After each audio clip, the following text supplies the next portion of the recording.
What happens if your own government is using more force and more coercion on its own citizens for the purpose of achieving its political ends? Is that government engaged in terrorism? American people expect us to protect them and protect their civil liberties. I'm going to do that. What is being sold to the American people today as Americanism, if you peel off the label, you find so much similarity to what we were fighting against when we were fighting communism and Nazism and fascism. The government's now putting a national ID card together. We will be carrying our papers, and they have recommended there be checkpoints throughout the country. Some type of a physical proof, such as fingerprints or retinal prints, have to be on it. Desires of the people really have no consequence. They go out and they vote. Doesn't make any difference which candidate they elect. Mr. Curtis, are there programs that can be used to secretly fix elections? Yes. This is absolutely Orwellian. I mean, it's talking about Big Brother looking over your shoulder at absolutely everything you do. There is no constitutional basis for a tax on the wages of Americans living and working in the 50 states of the Union. Period.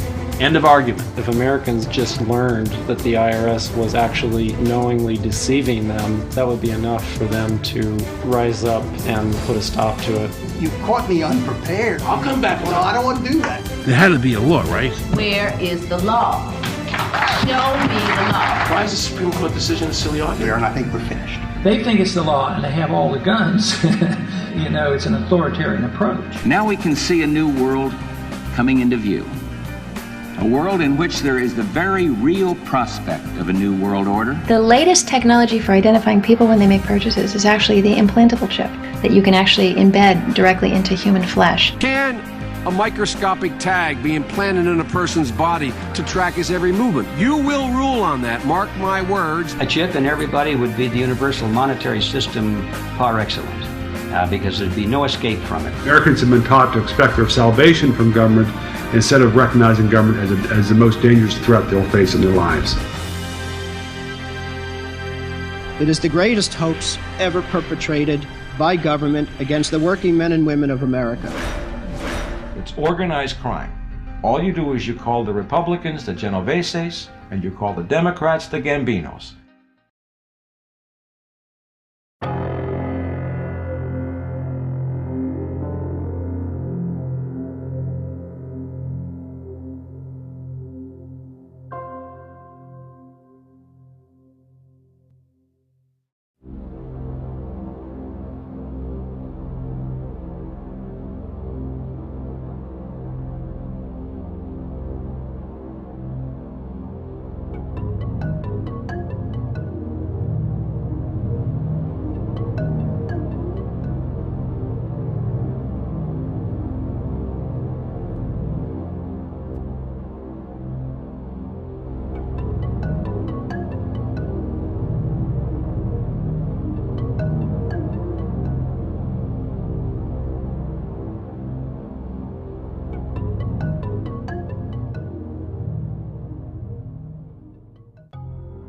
The year was 1913. Woodrow Wilson was president, and powerful banking interests, who had been trying for years, finally achieved their long-term goal of a silent coup d'etat by taking control of the American government. The first thing they did to accomplish their takeover was convince Secretary of State Philander Knox to lie to the American people and tell them that the 16th Amendment, the Income Tax Amendment, had been legally ratified by the states when it was not. The bankers knew that this tax would ultimately end up in their pockets. Because of this fraud, the American people were led to believe there was now a tax on their labor. Congress and the President are completely aware of this fraud, and it was even cited in a recent court case.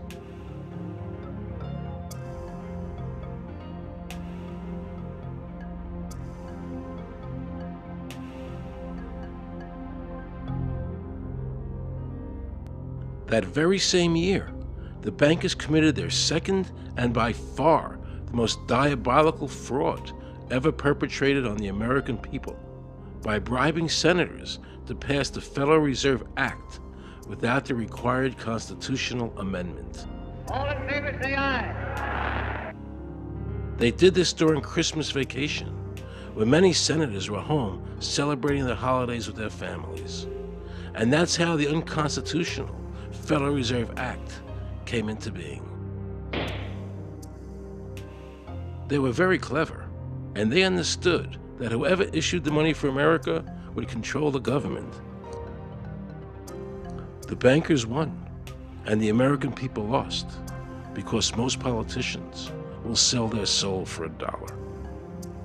And now the Federal Reserve could issue dollars legally. As Mayer Rothschild said, "Give me control of a nation's money supply, and I care not who makes its laws." He knew that he and the other bankers would now control the laws of the nation. Government gave these bankers one of its most important powers, and now had to borrow money from them and pay interest to finance the government.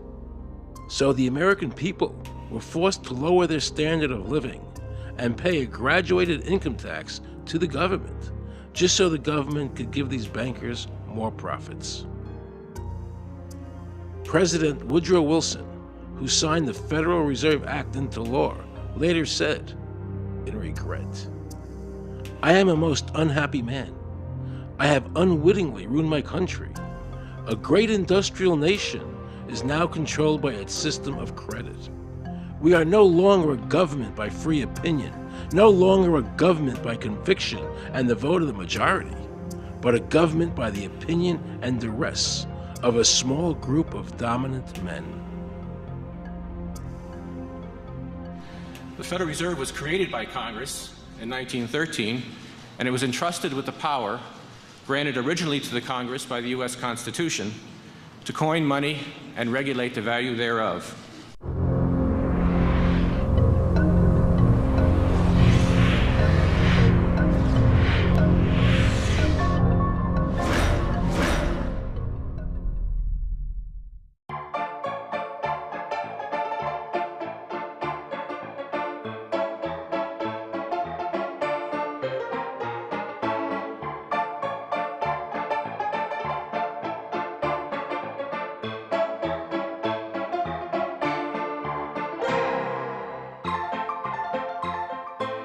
What's your name? Jan Crafting? Hi, Jan. I'm Aaron Russo. I produced the movie Is this a joke? Am I gonna No, make no, it no, look it's not a foolish? joke. Okay, good. No. I produced the movie Trading Places with Eddie Murphy and The Rose with Bette Midler, many movies, and I'm doing a feature film. And my film is about my quest to find out whether or not people pay income taxes. Do you pay an income tax? Yes, I do. You do? Yeah. Have you ever seen a law that requires you to pay an income tax? Have I ever read it? You mean in the page, black and white? No, no. So you pay the income tax, I assume? Of late. Well, actually, no, I didn't file last year, but I'm sorry, is this on film? No, I paid my tax.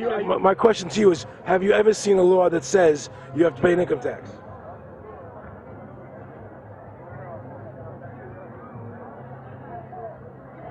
The law is that guy that wears that badge and a gun. That's the one that puts you in jail. That's the law. Actually, I can't stand the IRS. They're evil. Do you have any fear of the IRS? Not really, because I'm Canadian. I think it's actually unconstitutional, is what I've heard. Right. But to avoid any hassle, I pay it. If there was no law and I wasn't afraid of them coming and taking me to jail, absolutely, I wouldn't pay taxes. Okay, then no, I wouldn't pay income taxes. It's a no-brainer. You wouldn't pay it. I wouldn't pay it. Why would anybody? Because that's what they tell us we must do, else we're bad Americans. Would you pay it? No. Would you pay it? No. Why would you pay taxes if you're an actor? The income tax is not legal because it would be a direct tax and it is not apportioned as the Constitution demands. If it's against the Constitution, then why are we doing it?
I really expected that, of course, there's a law that you can point to in the law book, the code, that requires you to file a tax return. Of course there is.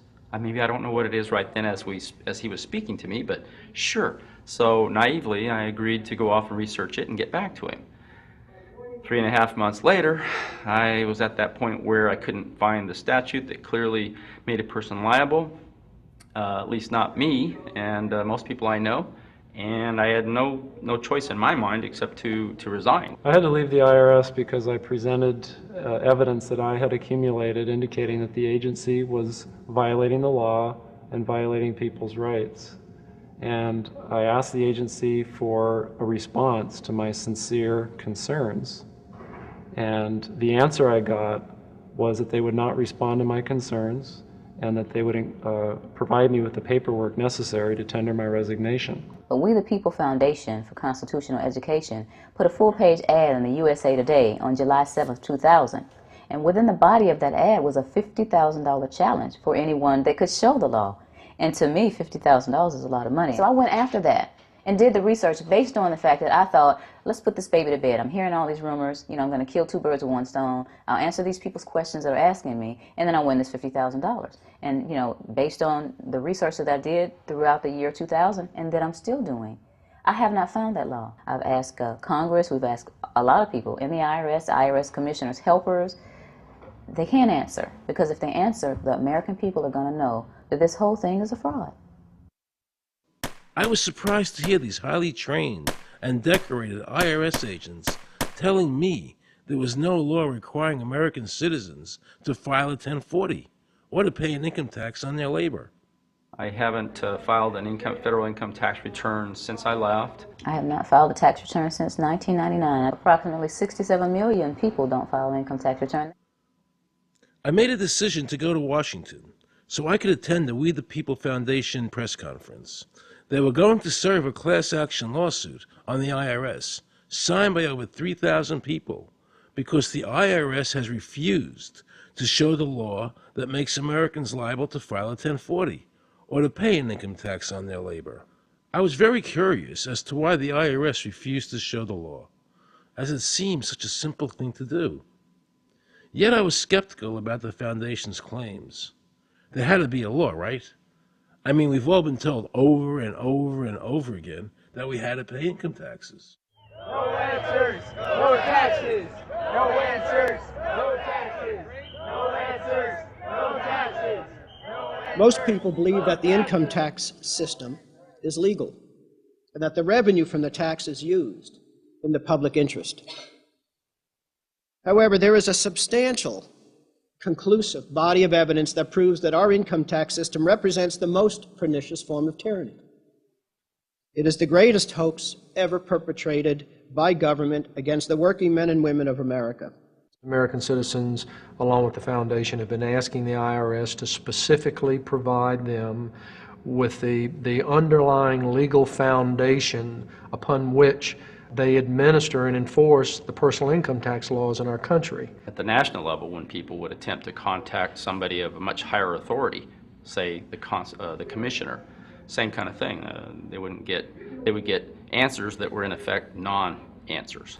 There are a group of people standing outside today who assert that no law requires you to pay taxes and that you will not answer their petition to the government as to whether they're required to pay taxes. Are they required to pay taxes? I've been paying my taxes ever since I had my first job, and I think it's a fundamental construct of our nation that those of us who expect and demand the services from our government that the government provides, be they the protection of our country through the military, or be they the education of our children, or be they the protection of our environment, that we must pay for those services. So yes, I think there is a fundamental obligation, and that it's an understood and well accepted one.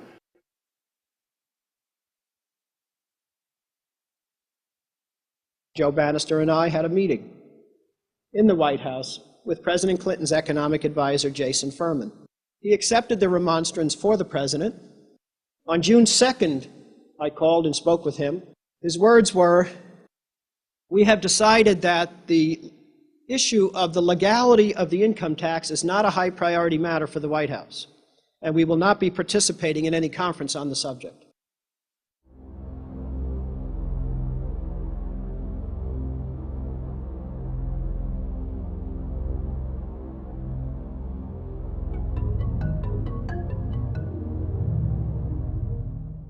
I decided not to eat until my death or until the government agreed to send their experts to meet with the experts from the tax honesty movement. And with the help of Congressman Bartlett, a deal was made. I'm very pleased that through these several trying weeks and now months, that we have secured the agreement of the IRS and the Justice Department, because some of the questions are beyond the purview of IRS, that they will both attend a public symposium where these issues can be formally addressed. Last Thanksgiving, DOJ and IRS notified Congressman Bartlett that they would not participate. Congressman Bartlett then waited until late January. He informed me that he would not be participating. Why do you think you've been able to get away with not paying or filing your income taxes for so long? Well, first of all, I've not gotten away with anything. I'm not hiding from anyone. I'm simply asking the IRS to show me the laws that apparently require me to do these things, and they are suspiciously reticent to answer questions from me, and of course there are millions of other people, many other organizations who have attempted to get answers. They act very suspiciously when asked to simply sit down at the table with the American people and discuss what their obligations are. Rather than pulling up a chair, they pull out a club. As a matter of fact, David K. Johnston of the New York Times asked Terry Lemons of the IRS, why won't the IRS answer the questions set forth in the petitions from the American people? Mr. Lemons' response was, the government is answering the questions through enforcement actions in the courts. This is a very chilling remark on the government's use of brute force instead of civility and logic. The federal government itself refuses to provide the American people who are coercively being subjected to this extraction of their private property without any underlying legal justification. There is no law that requires the average American worker in the private sector to pay a direct unapportioned tax on their labor and compensation for services. There is no law. The march will stop in front of the IRS building. They are now going to serve a class action lawsuit on the IRS. Very courageous. My name is Charles Bell, and I'm here to serve this complaint on behalf of the American people to the Internal Revenue Service. The complaint is accompanied by an affidavit that's under the hand of Robert Schultz. Case was served. We'll call you with the case number. Case has been filed. We'll call you with the case number. Thank you. Okay, thank you. We appreciate your time. America, baby! Freedom! Today, effectively, the people have said to their servant government that that our rights are not going to be any longer denied, and that we're going to have answers to our petition, our legitimate lawful petitions for redress of grievances, which are guaranteed in the First Amendment to our Constitution.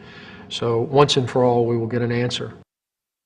On August 31st, 2005, federal judge Emmett Sullivan ruled, the government does not have to answer the American people's questions, even though it is guaranteed in the First Amendment.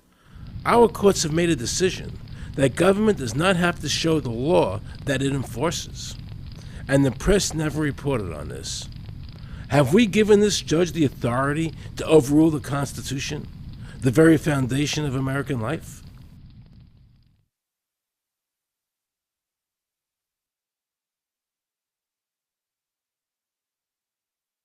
I believe that in both spirit and substance, our tax system has come to be un-American. Death and taxes may be inevitable, but unjust taxes are not. The country's taxes must be fixed, and I know what to do with it. If you think you're paying too much now, just wait till I get through with it. Now, Mr. Hanley, I'd like to ask you something. What does the government do with all the money we give them in taxes? When President Reagan was elected, one of the first things that he did was appoint a blue ribbon panel of business people headed by Peter Grace, and is commonly referred to as the Grace Commission. And their job was to research all the various areas of the federal government and make a report. One of the quotes from the Grace Commission is, 100% of what is collected is absorbed solely by interest on the federal debt. All individual income tax revenues are gone before 1 nickel is spent on the services taxpayers expect from government. If we pay the salaries of the congressmen and the senators, we're supporting them, aren't we? Well, yes. Yeah. Well, then why can't we list them as dependents and deduct them? We've been brainwashed. People have been told, that you need this income tax system to fund government, which is absolutely ridiculous. I mean, my question is, well, if that's true, how did we fund government from 1776 to 1913? The main purpose of the income tax is not to raise revenue, but to redistribute wealth and to control society. A lot of people might say, well, gee, if there wasn't an income tax, what would happen to education? They don't understand that education is paid for the most part, out of state and local taxes, your property tax. People might say, well, how are we going to build and maintain our highways? If there's no money coming into the government, we need our highways. There is a tax on every gallon of gasoline that people buy. Proceeds from the income tax do not pay for highway construction. The amount of money that we spend on defense is exactly equal to the amount of corporate income tax, which is quite legal and quite constitutional. I think we should not want the income tax for several reasons. One is that it is the instrument of totalitarianism. It is the means by which the government can manipulate people and put you into a condition of servitude. Every year you give the federal government a form that says, here's how all my money worked. If you lie, you could go to prison. So you're required to give them a financial statement that under, the force of law could put you in prison if it's not impeccable, right? And under the law, they're supposed to do the same. They're supposed to give you back a financial statement that says, here's what we did with your money. Except you comply and they don't. In fiscal 99, the Department of Defense had 1.1 trillion of undocumentable adjustments.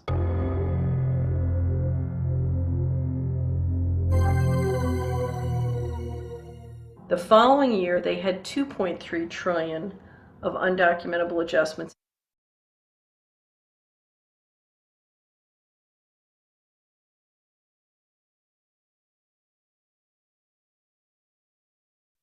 I decided to call the IRS.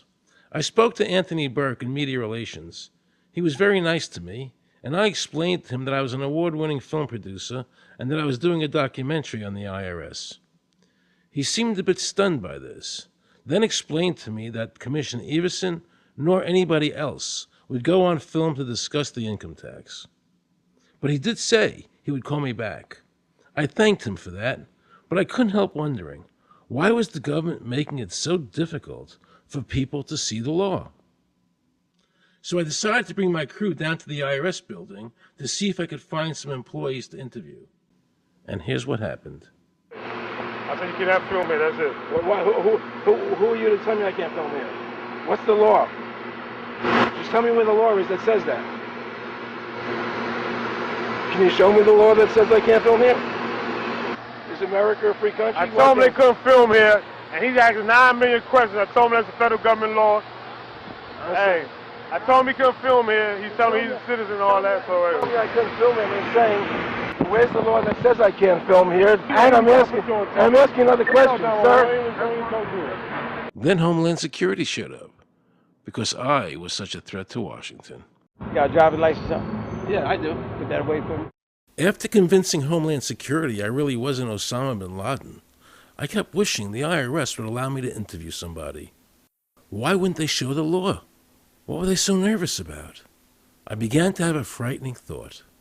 What if it was our own government we had to be afraid of? With that disturbing thought in my mind, I went to see a group of tax experts. You can look through the statutes and look for the law that requires you to pay. And when you do that, you can't identify a law that requires the average person in America who earns a wage and works in private business to pay an income tax. The Constitution allows for two kinds of taxes. They're called direct and indirect. The federal government in the Constitution can tax almost anything, as long as it apportions the tax if it's direct.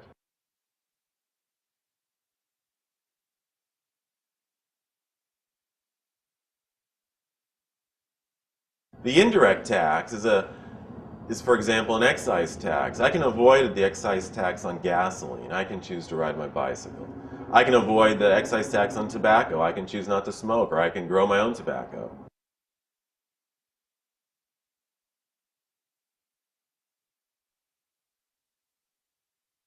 The income tax which is being applied now doesn't meet the criteria of either direct or indirect taxes.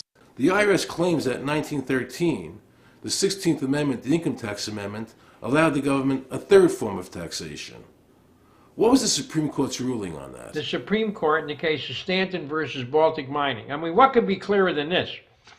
The provisions of the 16th Amendment conferred no new power of taxation. The Russo case also said that the 16th Amendment did not impose any new taxes and did not change any of the taxing restrictions of the Constitution. There were also several other major Supreme Court cases in that same period from 1916 up until about 1923. Stratton Independence versus Hobart, Southern Pacific versus Lowe, Bowers versus Curbo Empire, Burnett versus Harmel, Doyle versus Mitchell. It's actually very simple. Congress tried to enact an income tax in 1894. The Supreme Court said that's unconstitutional. When the Supreme Court says something is unconstitutional, it's unconstitutional. They tried again in 1913, and the Supreme Court said the 16th Amendment conferred no new power of taxation. So, if they didn't have it then, and they didn't get it, they don't have it. There is no constitutional basis for a tax on the wages of Americans living and working in the 50 states of the Union. Period. End of argument.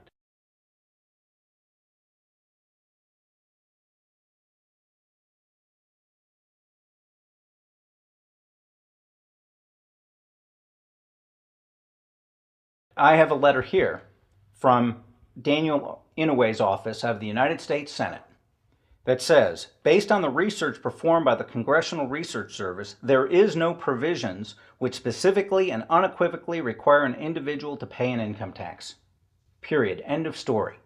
There is no law, and to date, nobody has been able to show that there is a law for the average American citizen working day in and day out to pay an income tax. The definition of income in the Constitution was given in the Eisner versus Macomber case, and it turns on gains or profits that are made from some activity. Doyle versus Mitchell, 247 U.S. 179, 1918. Here's what he said. The idea of gain or increase arising from corporate activities. In other words, it doesn't mean wages, it doesn't mean dividends, it doesn't mean alimony. It means a gain or a profit arising from corporate activity.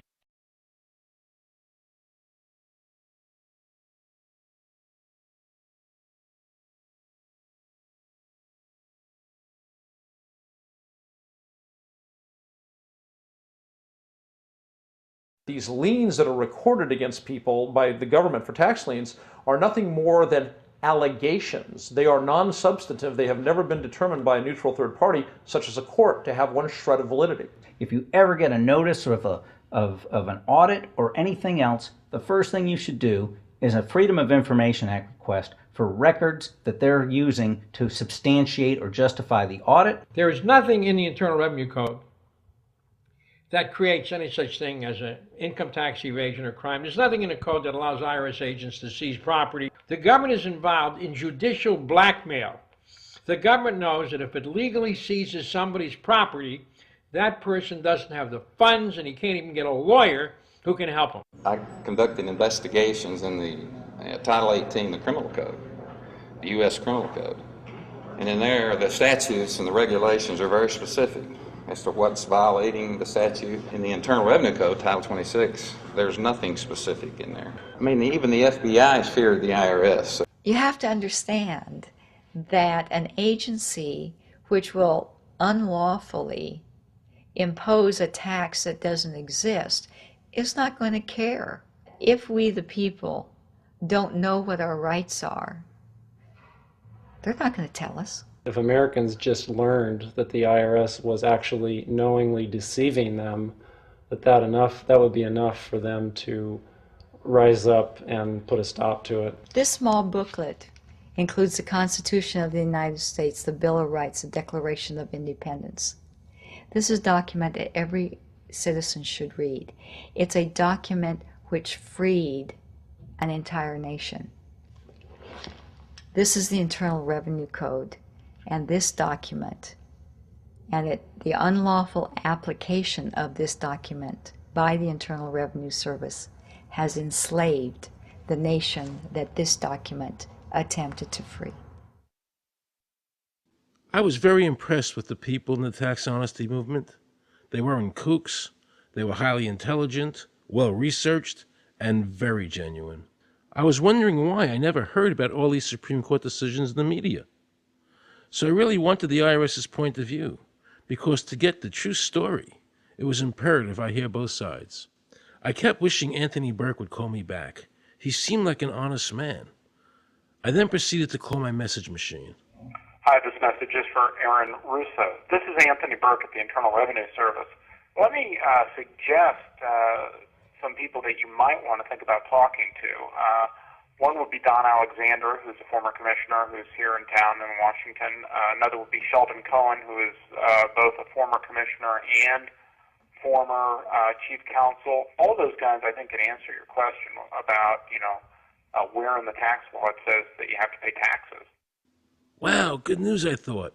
So I called Sheldon Cohen because he used to be the IRS commissioner, he wrote the tax code, and he was also general counsel to the IRS. He is a true expert, and I couldn't find a better person to answer my questions. He graciously agreed to my interview. The reason I'm doing this documentary is because there are many people in America today who believe that there's no law that requires them to pay an income tax or file a 1040. And there are many people going to jail for it, fighting over it. The Internal Revenue Code is authorized by the 16th Amendment. I think it should be clarified. I think government should be transparent to the people. Why doesn't the IRS commissioner sit down with them and just explain it in clear English? Why? I don't think they really care. They don't think. I think they're just playing word games. You don't think they're sincere people? No, I don't think they're sincere people. What does voluntary compliance mean? And why does the IRS code say it's voluntary to comply, not mandatory? That's a word euphemism we use. We use voluntary compliance when we talk about traffic signals. Most people, at 2 o'clock in the morning, do you stop at a red light? Yeah. Is there a cop there? Sometimes I don't. Well, I do, and most of us do. Most of us do. Right. But that's voluntary compliance. That was a complete perversion of logic. Traffic laws state that it is mandatory to stop at a red light. The IRS code says it's voluntary to comply. Mandatory and voluntary are the complete opposite of each other. Yet he wants us to believe that they mean the same thing.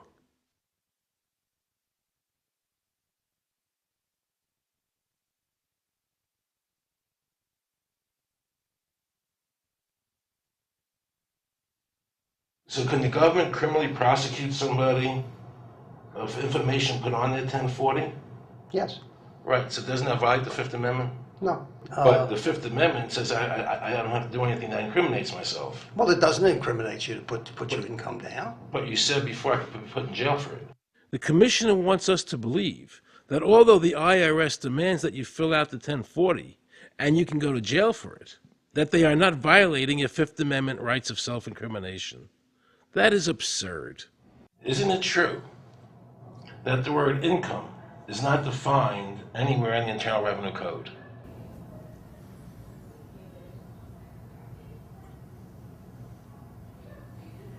The law says that the government has a right to tax income from any source derive. So, but the word income is not defined in the code. It just says income without a definition That's right. of what income is. That's right. Correct? Yeah. But there are many different kinds of taxes. Well, how can an American citizen know what income is if the code doesn't define it? If they're paying an income Because tax... the courts have all defined it. Do you remember what constitutional attorney Edwin Vieira said? The definition of income in the Constitution was given in the Eisner versus Macomber case, and it turns on gains or profits that are made from some activity. So the Supreme Court has ruled income is not wages, it's not labor, it's gain from corporate activity. I believe that a man's labor is his private property. That's your view, but it's not the law. The Supreme Court's even said your labor is your private property. When I go to work for somebody, it's a trade. It's an even exchange. I do some work, you give me some money.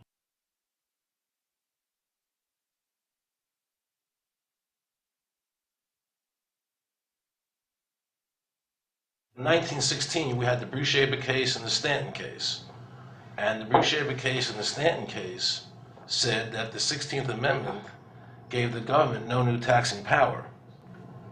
I'm not going to argue the niceties of that with you. And it came up again in a case called Peck versus Lowe, where the Supreme Court said the 16th Amendment did not extend Congress's taxing power to any new or accepted subjects. In other words, if you weren't taxable before the 16th, you weren't taxable after the 16th. Today I interviewed a juror, okay, who sat on a case, and they found the person not guilty for lack of filing, okay? And I asked her why they found him not guilty. And she said because the IRS couldn't show us the law that made him liable to file a 1040. All they need to do, if there is a law, is to show us the law, which of course they never did, And the reason they didn't do it was why? because there is no law. Title 26 requires you to file a return. But doesn't Title 26 have to be in compliance with the Supreme Court decisions? You're going to take a 1920 case and superimpose it on the whole Internal Revenue Code that was written after it? No, that's not. I can't believe what I just heard. Rewind. You're going to take a 1920 case and superimpose it on the whole Internal Revenue Code that was written after it? No, that's not. Remember he said earlier the Internal Revenue Code was authorized by the 16th Amendment? The Internal Revenue Code is authorized by the 16th Amendment. Remember, the Supreme Court said the 16th Amendment did not give the government any new taxing power. These decisions have never been overturned. Let's listen further. Can the lower courts overrule the Supreme Court? No. How are they putting people in jail today for not paying a tax on their labor when the Supreme Court said they don't have to? Doesn't the IRS code have to be in compliance with the Supreme Court? That's my big Aaron, question. this is a waste of time. Well, let me Because whatever I say, you're not going to believe. He's right. I don't believe him. And neither should you. He wants us to believe we should obey the IRS code, which is being enforced in violation of the many Supreme Court decisions. If the Supreme Court made a decision... Thank you, Aaron. I think we're finished. I'm sorry, Mr. Cohen, you're doing that. Well, I'm sorry that you constantly re-argue the point. You're liable because the law says that you're liable, and the courts say the law says you're liable, and that's why you're liable. You see, he's talking about the lower courts, who are not in compliance with the Supreme Court, as they have to be. Doesn't the court have to be in compliance with the Supreme Court? The Supreme Court has so held. Where? You caught me unprepared. I'll come back. Well, I don't want to do that. But let me ask you a hypothetical question. No. You're making silly arguments here. Why is the Supreme Court decision a silly argument? Well, because it's inapplicable. That made my heart stop. He just said Supreme Court decisions do not apply to the IRS. That's the behavior you would expect from a totalitarian country, maybe China or Russia or Cuba, not from America. They're just making up the law as they go along. Now I knew the tax honesty movement was right.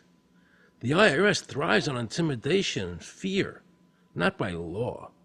It's no different than a criminal protection racket, using force to extract your money from you. Then the former IRS commissioner, now working at a prestigious Washington law firm, threatens me.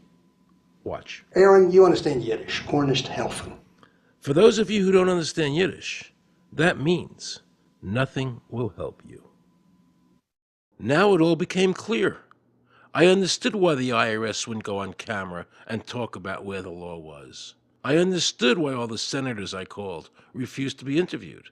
There is no law. And now you know what our political leaders and the courts have known for decades and have tried to cover up. The United States Constitution strictly forbids a direct, unapportioned tax on the wages and salaries of American citizens. The United States Supreme Court has consistently ruled that the income tax is a tax on profits and gains, not on labor and wages. On behalf of the American people, I challenge the IRS to show me a statute that allows a direct, unapportioned tax on the wages and labor of the American people. And if I'm wrong, I will give my most humble apologies to the IRS. If the IRS is wrong, and there is no law, then every person who's been jailed should be let out of jail immediately, and any assets seized should be returned to their rightful owners. If this is a nation of laws and a free country, then the IRS should show the law to the American people. I felt an overwhelming need to understand why juries were finding innocent people guilty of not filing a tax return when there was no law requiring them to do so. So I went to talk to Marcy Brooks, a juror who used her common sense and did not allow the judge to railroad the jury into a guilty verdict.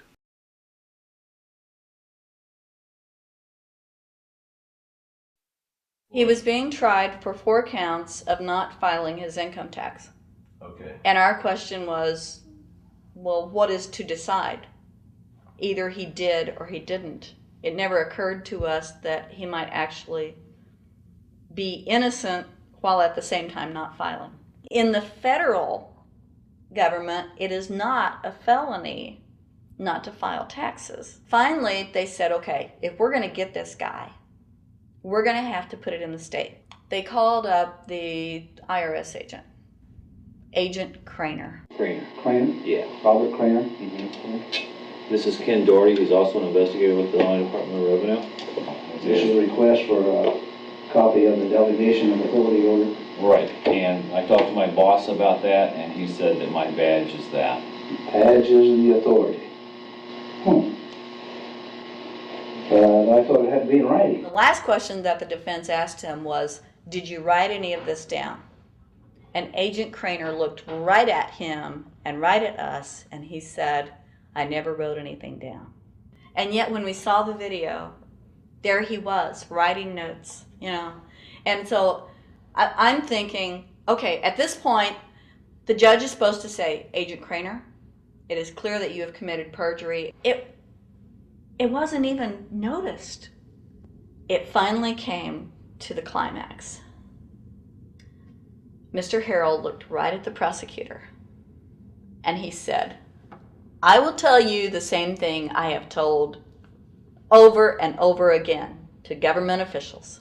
You show me the law that requires me to file a tax return and I'll be glad to do it. And again, I asked, under what is the requirement that you claim and are required to do these things? And the requirement under the regulations is what section? My question to you is, what particular act are we discussing here that I am liable to do these things if you claim I'm liable to do? Your exact question would be again? Okay, what is the section that what? But I guess I'm still not understanding your question, Mr. Harrell. Well, you must be familiar with what that you have the police powers to enforce. Yes. The prosecutor absolutely ignored him. And he started slandering Mr. Harrell. Just started attacking his character. They're calling us tax cheats, they're calling us fanatics, they're calling us weirdos. I don't care what you call me, but I have one question. Where is the law? Show me the law. They can't let this turn into a rational debate, because if they do, they lose it. So they have to insult people and say it's frivolous. We felt like that there was an overall arrogance and that they were railroading Mr. Harrell. and wanting us to participate. Judge Coogan. He looked right at us and he said, "I will instruct the jury according to the law." We were sent to deliberation. The judge promised us that he would give us the law. And we looked and we looked and it was not there. We wrote a note to the judge asking for a copy of the law. 10 minutes later, we get a note back. You have everything you need, but there was no law. And he had promised us. At that point, I felt betrayed. I felt like this man promised us the law, and that's what this whole thing is about, the law. We request it, and he still denies us the law. And the reason they didn't do it was why? Because there is no law. Remember, we're talking about the Illinois state law here, okay, which is a law in Illinois. So we got out that law, and we read it several times, and I said, okay, wait, because they kept saying, but this is a law in Illinois. And I said, look at the beginning of it. It says, anyone required to file a federal income tax return is required to file an Illinois tax return.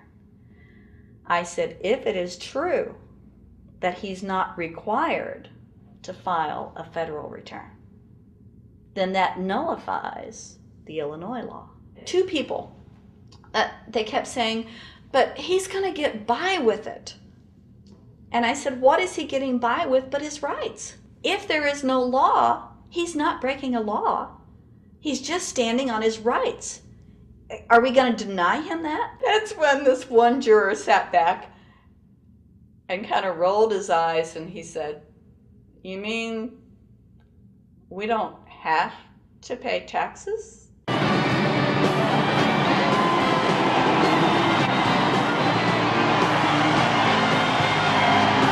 All of a sudden we realized that this trial was much bigger. And the ramifications of this trial were going to be so broad if it actually got out. I mean, it's like we had just discovered this great government secret. And so when we came out for the delivering of the verdict, the judge was, I'm sure, even at this point, I'm sure he still thought we would give a guilty verdict. And the reason I say that is because of the look on his face when the first not guilty was read. His face just turned white. I mean, it's like, I don't believe this. The second time, you could hear people out in the audience, just in the courtroom, just going, wow, and the judge is just getting red in the face. I mean, he was just livid. And the judge got up and left. I sat there and I thought, this truly is a victory for the people. And I have never felt more patriotic. And I knew that we had done the right thing. I looked at that man, Mr. Harrell, and I thought, the system might not work all the time, but this time, for that man, it did. In November 2004, the government arrested former IRS criminal investigator Joe Bannister. They charged him with fraud for telling the American people the truth about the income tax laws. The jury obviously agreed with Joe. Well, it just showed Mr. Bannister to be honest and straightforward and working within the law. Vernice Kuglin, a Federal Express pilot, claimed there was no law requiring Americans to file an income tax. She also won in court. 24 people were criminally charged by the IRS because they claimed there was no law requiring them to file an income tax return. The fact is, neither the judge, nor the prosecutor, nor the IRS could bring that statute in there because it's not in the books. The jury came back with an acquittal for everyone. When the matter is put to the test, which means in terms of court and enforcement action, there is a 100% success rate in shooting down these arguments. The mafia has a code and they follow it, and it's a code of honor. But the IRS has no code of honor.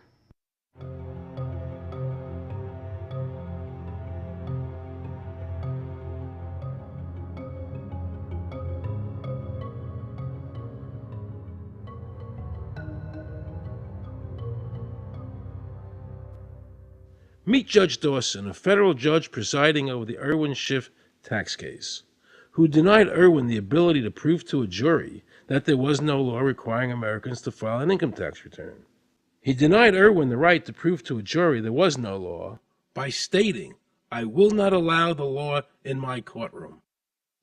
But the judge made sure the government never had to show the law as written by telling the jury, "You must follow the law as I give it to you."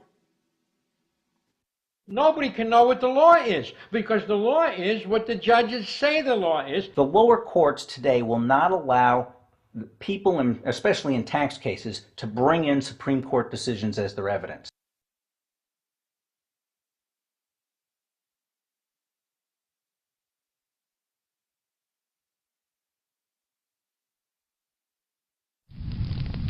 Here we have a federal judge railroading an American citizen by saying Supreme Court decisions are irrelevant.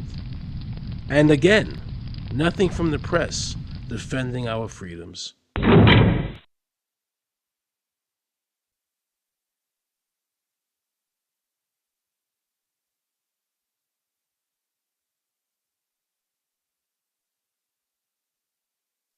So if you ever find yourself as a juror on a tax case, be sure to ask the judge to show you the statute written by Congress that allows the government to tax the wages of the American people. If the judge can't show you the law, then how can you possibly, in good conscience, convict someone and destroy their life?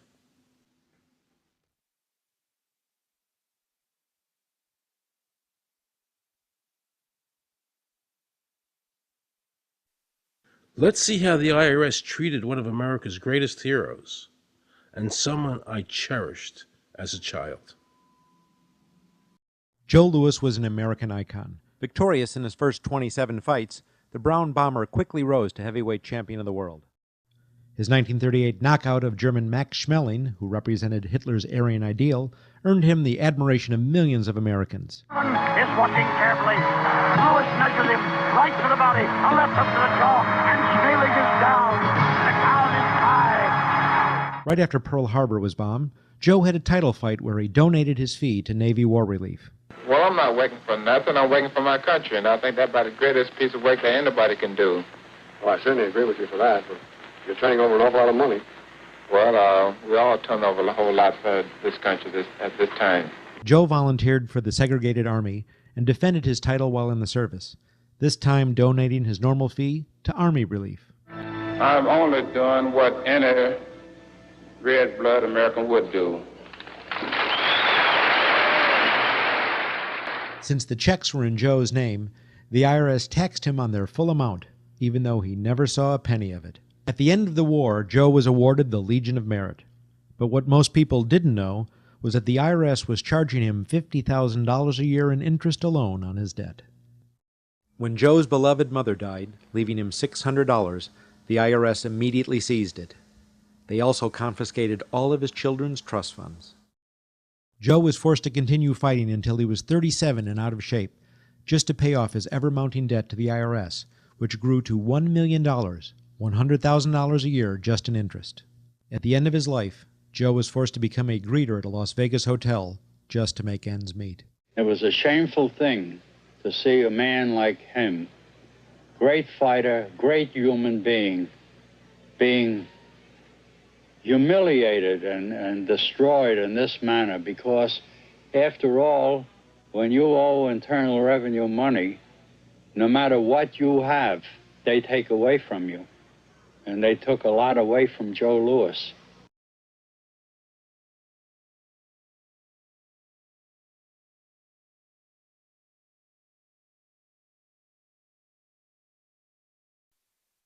I made a decision to drive to Virginia Beach from Washington because I had heard stories about two law-abiding families who had been brutalized by the IRS. They were falsely accused by their bookkeeper of being drug smugglers and tax cheats. And incredibly to me, without any investigation, the IRS proceeded to raid their place of business and their homes, even though they had done absolutely nothing wrong. On Saturday morning, 4 different raiding parties proceeded to raid 4 locations on a Saturday, the day before Easter. I was the manager on duty, and I was up in the deli, and people came through the door. How many came in the door? Maybe about 15 or 20 people. 15 to 20 Yeah. armed agents. With dogs, with guns. They made me get everybody in they went in the kitchen, they went in the deli, they went all over the whole restaurant, told all the customers, took forks out of their hands while they were eating their breakfast, and told them they had to leave. I got the frantic call from Edie, and she said, something wrong. So anyway, I jump out of bed, and I immediately run to the shower. I'm in the shower, and the next thing I know, I hear my son yelling, "Dad!" I went like this, and boom, I'm slammed against the door, and I fall down with the gun in my head. And they're like, "Where's Scotty Miller?" And I'm like, "Dad!" That's all I'm doing is yelling. I'm scared, frightened to death. And then the next thing I hear is Mr. Miller, the shower curtain is jerked back. I've got a gun pointing at my head. Hold it right there. The screams from the little girls who were at a pajama party with my daughter. There was 4 little girls there with my daughter. Of course, mayhem. There were about 3 men in my bedroom with huge guns. He followed us and wanted to watch us get dressed, and I tried to shut the door, and he puts his foot in the door, like he's going to sit there and watch us change our clothes. And I was like, excuse me, no. My neighbors now are all standing out. Were you still naked? Well, they handed me a towel at that point. I had a towel wrapped around me. Did the towel fit? No, hardly. Hardly. At this point, they were talking about weapons, and, I mean, it's crazy. I mean, they're looking everywhere, going through all my drawers. And I reached for my underwear drawer to get some underwear. They said, "Don't touch anything." Boom. They're locking their guns up. They said, "Hold it right there. Don't move around. Don't move." I'm going, whoa. I said, "I'd just like to get some underwear on here, I said, I got women standing here. They keep everything. How did you conduct your business if the IRS took everything? We had to do it out of a shoebox so we could keep going because we requested these things, and I'm told that the government's really not, once they do raid and so forth, they're supposed to at least let you, until you're charged with something, continue your business. This wasn't the case. They kept everything. So you were never even charged? Absolutely not. Charged with what? And when you speak IRS, the whole world shrivels up.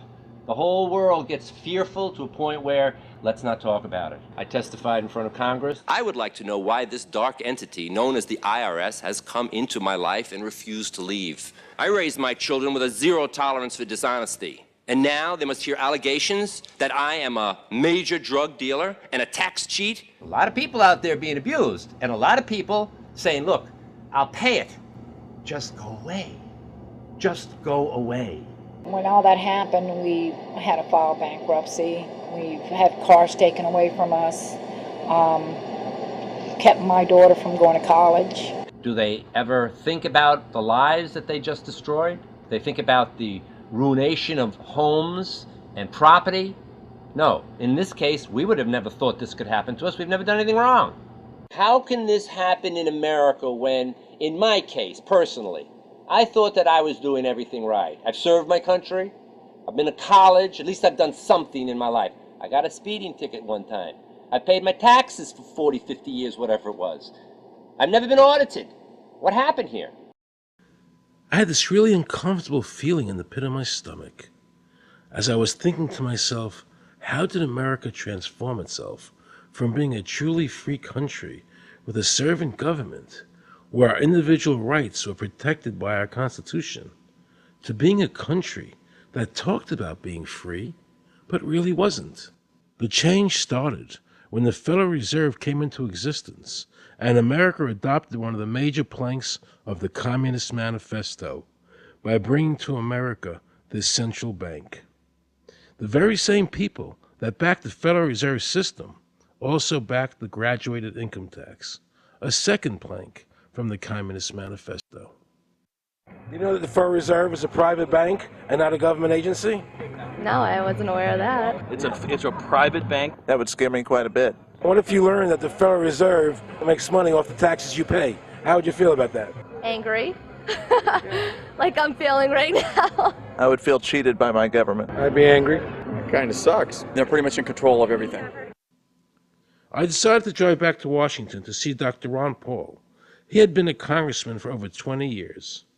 I had met him previously in 1998 when I was running for governor of Nevada, and I knew him to be an honest and sincere man, and I thought he'd be very helpful in letting me know what the future holds for the American people. Who owns the Federal Reserve? It's secret, and we can't find out what's happening. But the Congress created it, and it's not authorized in the Constitution. The government borrows money from a private corporation using the name Federal that prints United States on it, and then it pays back to the Fed, which is owned by private banks. We don't know who all those private banks are. The money that the government is paying back to the private bankers is the money that comes from you and me. Why in the world would the American government borrow money and pay fees on it when it has the authority to make the money itself interest-free? The Federal Reserve is no more federal than Federal Express. I've never seen a full list of ownership for the Fed. I don't think anybody has. The government works for a private bank, and the private bank works for its owners, the true masters. People talk to me about, the issue of Republican versus Democrat, as if they don't get it. And I say, look, here's the way you get it. It's organized crime. All you do is you call the Republicans the Genoveses, and you call the Democrats the Gambinos. The people at the top, they treat it like a crap game, like it's their crap game, like they're making lots of money. Occasionally, somebody at the table shoots each other, but the moment anything threatens their crap game, they all unite to protect it. They're both controlled by the same financial, economic, and corporate interests. Once the banks get into the picture and they form a partnership with the government gives them the legal power now to create bank-issued money backed by the coercive power of government to require everybody to accept that bank money. In the course of the last century, they have converted this nation from a nation of independent freeholders to a nation of employees. And they're just one step away from being serfs. Most people spend the great bulk of their money for taxes, interest, and inflation. And all of that money goes to these two groups that comprise the cartel and their partner, the federal government. It's not a coincidence.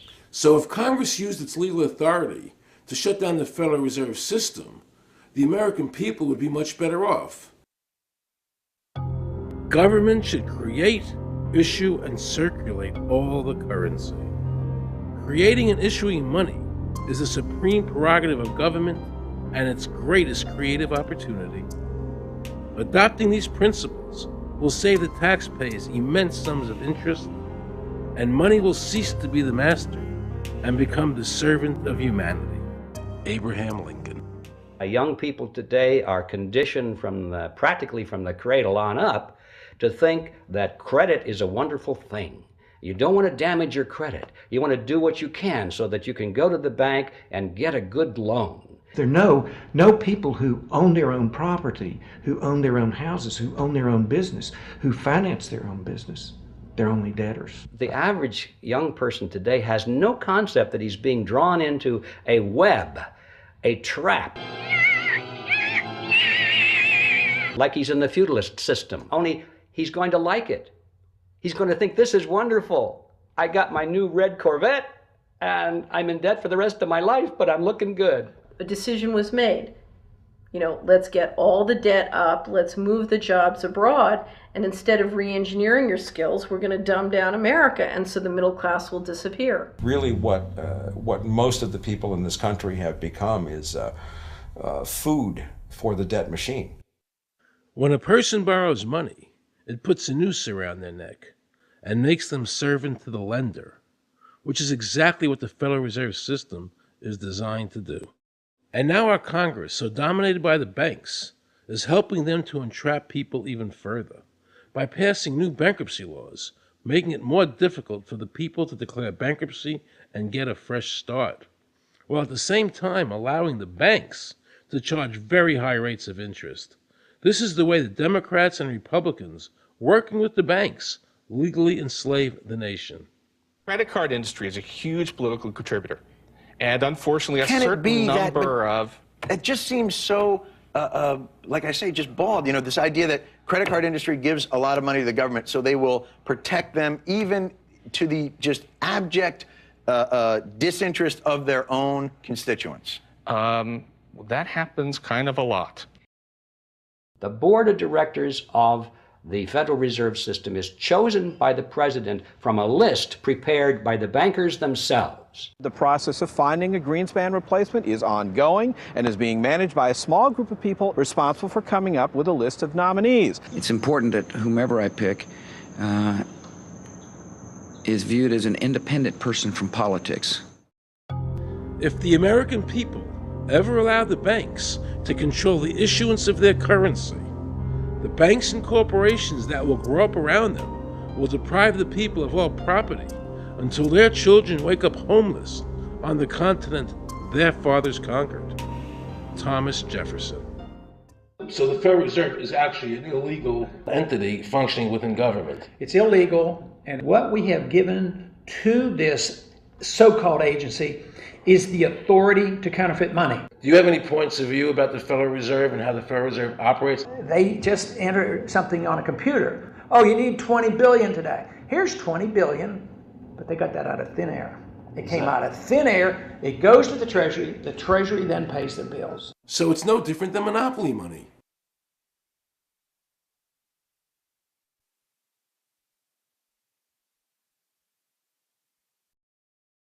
The cost of living is so high today because the Federal Reserve and the federal government have destroyed the purchasing power of the dollar. The dollar today is actually worth about 4 cents, despite the fact that the government, the Federal Reserve, and the media keep telling us that they're protecting the value of the dollar. This is a lie. All countries who have ever attempted to create money on thin air, the currency is eventually destroyed. Why did we give a monopoly of creating money out of thin air to a private corporation? The result is exactly the same as if someone were picking your pocket every year, because that's exactly what they're doing. Originally, paper was a receipt which is used as evidence that the money exists. Over the years, of course, the government has disconnected the paper from the actual tangible substance, which is money. So now we have a piece of paper which is evidence of nothing. In the past, people were able to take their receipts, the paper, to the bank and get the real money, the gold, in exchange for the receipt. This limited the amount of money that could be printed, thereby protecting the purchasing power of your savings. You don't have to worry. That's good, because I work 3 jobs and I feel like I contribute. You work 3 jobs. 3 jobs, yes. Uniquely American, isn't it? I mean, that is fantastic. In the absence of the gold standard, there is no way to protect savings from confiscation through inflation. There is no safe store of value. Gold stands as a protector of property rights. Alan Greenspan, before he went to work for the Federal Reserve System. Now Alan Greenspan and the other central bankers want you to believe that the receipt, the paper, is the real money. This is nothing more than sleight of hand. It's a magician's trick. Because for them to maintain control over the government and the people, they have to convince you that this paper is really money, because that is the essence of their power and our powerlessness to maintain control over our own government.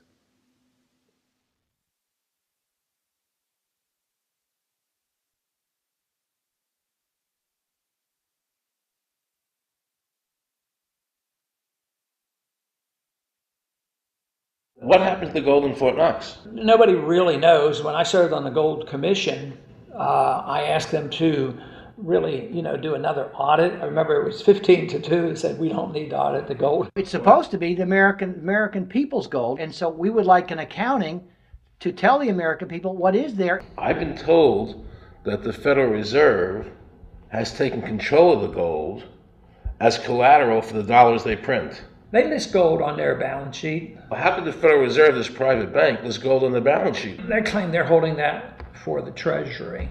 So that puts private bankers in control of the American gold. They could have taken all of America's wealth. That's a possibility. Shouldn't the Congress stand up and say, where is the American people's gold? They're not audited. They control the money of America, and it's not audited? There is no audit. Oh, wait a second. Doesn't the Federal Reserve work underneath the Congress? Congress ignores their responsibility to do any oversight. The president really has no control, nor does the Congress have any control over this cartel. It just has the appearance of control. In the final analysis, the Federal Reserve bankers, with the help of the Democrats and Republicans in Congress, have swindled the American people. They have taken the true wealth of America, the gold, and given us a piece of paper in return. And again, not a word from the press. These frauds are going to continue until Congress is no longer intimidated by the Federal Reserve bankers, and Congress uses their legal authority to shut down the Federal Reserve System and to stop this loss of our freedoms. Is there a law that requires people to file a 1040? Not explicitly, but it's certainly implied. Well, implied by force. Yeah. But is there a law? I can't cite a law, no, I cannot. But, if they think it's the law and they have all the guns, it's an authoritarian approach. Well, yeah, but that's authoritarianism. Yeah. That's not a country run by law. Do you think America is going deeper and deeper into becoming a police state? And if so, in what ways do you see that as a congressman? Yeah, I think we're moving in that direction because there's not much we can do without permission. The absence of a police state is that people are free, and if you don't commit crimes, you can do what you want. But today, you can't open up a business, you can't develop land, you can hardly do anything. You can't go to the bank, you can't go to the doctor without the government knowing what you're doing. And they talk about medical privacy, that's gone. Financial privacy, that's gone. The right to own property, that's essentially gone. So you have to get permission from the government from almost everything. And if that is the definition of a police state, that you can't do anything unless the government gives you permission, we're well on our way. This is something that people eventually, I hope, will get sick and tired of and say, enough is enough. I sincerely believe the banking institutions having the issuing power of money are more dangerous to liberty than standing armies. Thomas Jefferson. You must understand the Federal Reserve is a cartel made up of the major banks in America, and they are the ones that are running the show, not the federal government.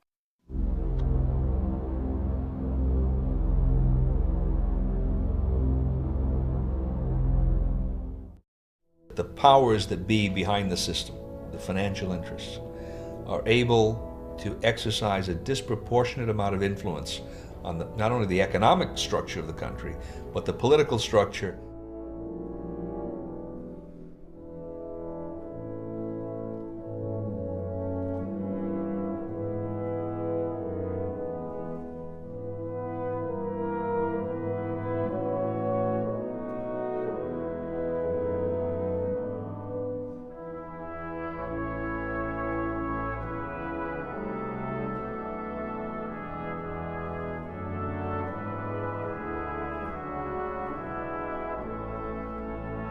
This would be like the ultimate reaching of government into our personal health lives, which would be unbelievable. And not even our government, some, bureaucratic, diffuse, multinational, secretive government.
want to assure the American people that, one, I've got the authority to do this. American people expect us to protect them and protect their civil liberties. I'm going to do that.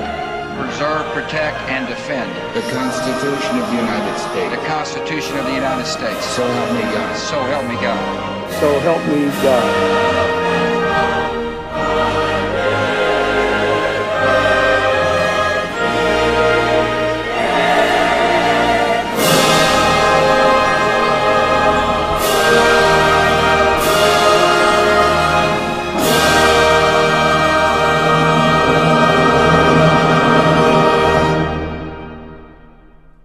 What happens if your own government is using more force and more coercion on its own citizens for the purpose of achieving its political ends? Is that government engaged in terrorism? Now let's watch the government add insult to injury to the people of New Orleans. No one will be able to be armed. We will take all weapons. That happened today in this wealthy neighborhood where homeowners had armed themselves to protect their mansions. Residents were handcuffed on the ground. In the end, police took their weapons but let them stay in their homes. Wasn't that kind and generous of the government to allow people to stay in their own homes? How thoughtful. Of course, they couldn't defend themselves from looters. For many of the police and guard troops, it is an uncomfortable job to do this in an American city. You never expect to do this in your own country. Walking up and down these streets, you don't want to think about the stuff that you're going to have to do. We are losing our right to property. The government is getting more pretexts to seize it, using the power to confiscate it with eminent domain. The asset forfeiture laws have proliferated. It's easier for the prosecutors to come in and make an accusation against you and confiscate your property even though they have no evidence that you've done anything wrong. Guilt or innocence doesn't really matter that much because it's very convenient for the government. Unfortunately, what is being sold to the American people today as Americanism, if you peel off the label, you find so much similarity to what we were fighting against when we were fighting communism and Nazism and fascism. The government's now putting a national ID card together and they want checkpoints. We will be carrying our papers, and they have recommended there'll be checkpoints throughout the country. Isn't that what Nazi Germany did that everybody in America was against? Papers, please. May I see your papers? May we see your papers? I don't think I have them on me. In that case, we'll have to ask you to come along. Wait, it's possible that, yes. Here we are. These papers expired 3 weeks ago. You'll have to come along. Halt! Halt!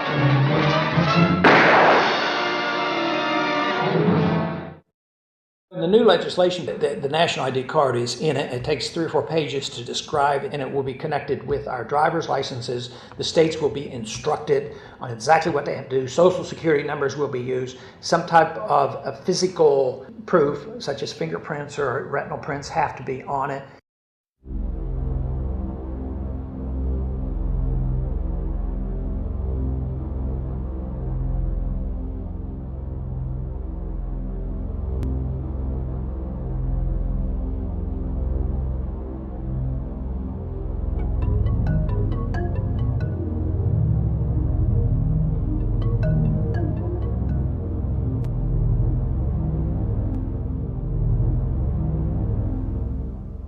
It is time to wake up, America.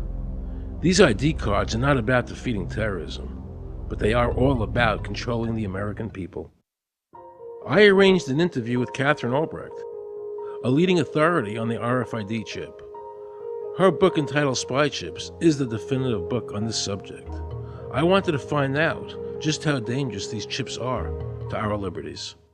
RFID is a technology that uses tiny computer chips the size of a grain of sand or even smaller, hooked up to miniature antennas to transmit information about items at a distance. Back in 1999, Procter & Gamble, Gillette, and MIT got together to find a way to commercialize this technology and make it small enough, make it efficient enough, and make it low cost enough to, essentially, their dream is to put one of these tiny computer chips on every physical item manufactured on planet Earth. The latest technology for identifying people at the point of sale, for identifying people when they make purchases, is actually the implantable chip that you can actually embed directly into human flesh.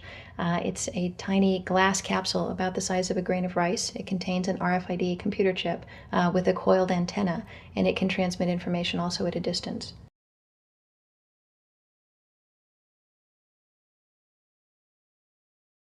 Can a microscopic tag be implanted in a person's body to track his every movement? There's actual discussion about that. You will rule on that, mark my words, before your tenure is over.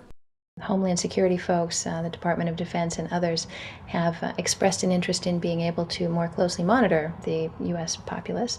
And one way to do that, of course, would be being able to determine who buys what and where they take those things.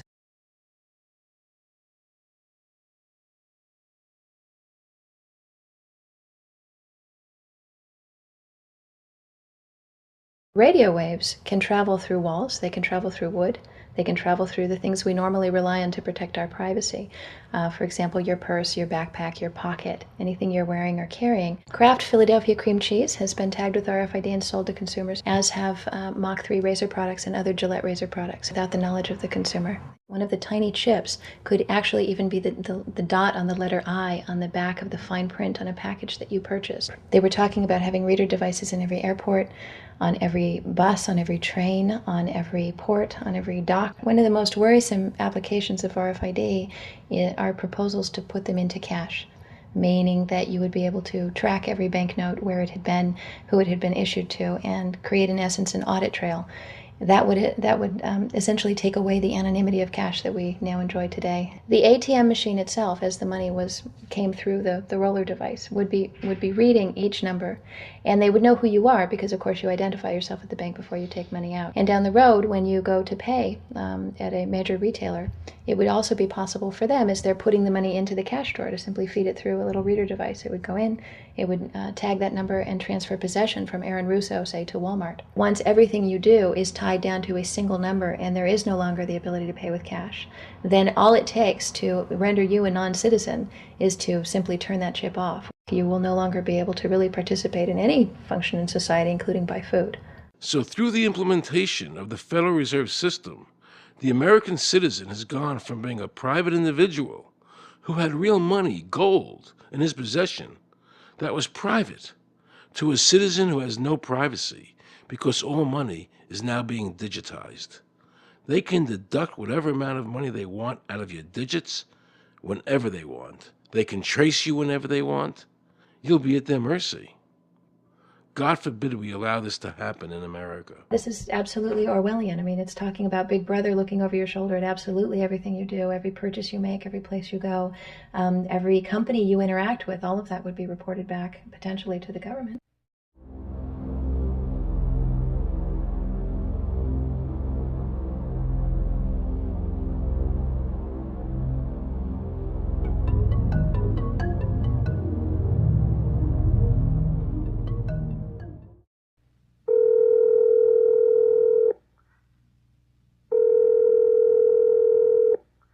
Palace, guaranteed hot in 30 minutes or it's free. This is Mary. May I take your order? Hi, Mary. Yes, I'd like to order. Is this Mr. Kelly? Yes? Thank you for calling again, sir. I show your national identification number as 610-204-999-8-45-5461. Is that correct? Yes. Thank you, Mr. Kelly. I see you live at 736 Montrose Court, but you're calling from your cell phone. Are you at home? I'm just leaving work, but I'm... Oh, we can deliver to Bob's Auto Supply. That's at 175 Lincoln Avenue, yes? No, I'm on my way home. How do you know all this stuff? We just got wired into the system, sir. Oh, well, I'd like to order a couple of your double meat special pizzas. Sure thing. There'll be a new $20 charge for those, sir. What do you mean? Sir, the system shows me that your medical records indicate that you have high blood pressure and extremely high cholesterol. Luckily, we have a new agreement with your national health care provider that allows us to sell you double meat pies as long as you agree to waive all future claims of liability. What? Do you agree, sir? You can sign the form when we deliver, but there is a charge for processing. The total is $67 even. $67? Well, that includes the delivery surcharge of $15 to cover the added risk to our driver of traveling through an orange zone. I live in an orange zone? Now you do. Looks like there was another robbery on Montrose yesterday. You could save $48 if you ordered our special Sprout Submarine Combo and picked it up yourself. Comes with tofu sticks. Those are very tasty, sir. Good value, too. But I want double meat. Well, I'm sure you can afford the $67 then. You just bought those tickets to Hawaii. They weren't cheap, eh? Oh, but I see you checked out the budget beach bum at the library last week. Up to you, sir. All right. I'll get the Sprout subs. Good choice, sir. Gotta watch that waist if you're hitting the beach, eh? 42 inches. Wow. Man, I'd say tofu and sprouts is like required. That's how much? Just between you and me, there's a $3 off coupon in this month's Total Men's Fitness magazine. Your wife Betty subscribes to that, right? Anyhow, clip that and it's $19.99 even. Whoa, looks like you maxed out on all your credit cards. Bring cash, okay? Have we become so controlled and so ignorant about our rights that big institutions and big government can do whatever they want with us, even without our approval? I knew for certain the Founding Fathers would resist to the death what is happening in America today. And I, for one, will not accept a national ID card. And if nobody accepts a national ID card, and nobody can board a plane without one, then let the airlines go bankrupt. And if you can't open a bank account in a big money center bank, then open an account in a small local bank. And if we can't walk into a federal building, I personally would consider that a blessing. Don't allow these institutions to dictate to us how we conduct our lives. This is America, and we have free choice. We the people have all the power, not the government. Government gets its power from us, not the other way around. Think of all the men and women who died in all our wars, fighting for freedom, not Federal Reserve bankers. Do you think they sacrificed their lives so that Americans can be chipped like a dog? So we could all have a homing device inside us? No. This ID card is the last step before they implant us. And that's precisely the reason nobody should accept one. And do you know what they're going to do? They're going to call in the propaganda machine, the media, and try and sell this as if it were in everybody's best interest. We're working on a product that we have called internally a PLD. PLD stands for Personal Locating Device, which is an implantable GPS for which our company owns a patent. The hybrid of the two of these products, being Digital Angel and Verichip, is what we call PLD.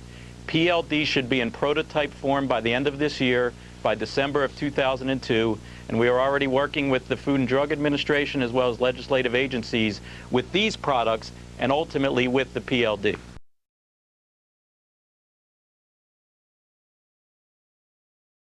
We have a Florida family who are really pioneers in a brave new world. They have volunteered to be the first ever to have microchip identification devices implanted into their body. After 9/11, I was really concerned with the security of my family. I wouldn't mind having something planted permanently in my arm that would identify me. Talk about identification papers. Watch what happens to a woman in Florida whose license was suspended. Get out of the car or I'm going to tase you. The next street off the Seacrest.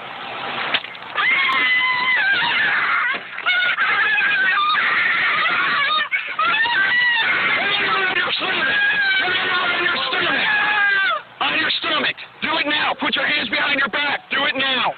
Do it now or you're going to get tased again. Do it now. Do it now. On your back. Put your hands behind your back. Put your hands behind your back. I can't. Sure you can. Come here. Ow, ow. Oh, got it. You got blood on your Oh, my God. You tased me and you handcuffed me? Yep, you're under arrest. For what reason? Your license is suspended. All the power is in the people. And to the extent that government becomes alienated from the people, does things that people don't want, power is transferred until you finally come to a police state, totalitarian state, whatever word you want to give it, where the desires of the people really have no consequence. They go out and they vote. Doesn't make any difference which candidate they elect. I'm a programmer. I worked for NASA, worked for ExxonMobil, worked for Florida Department of Transportation. Mr. Curtis, are there programs that can be used to secretly fix elections? Yes.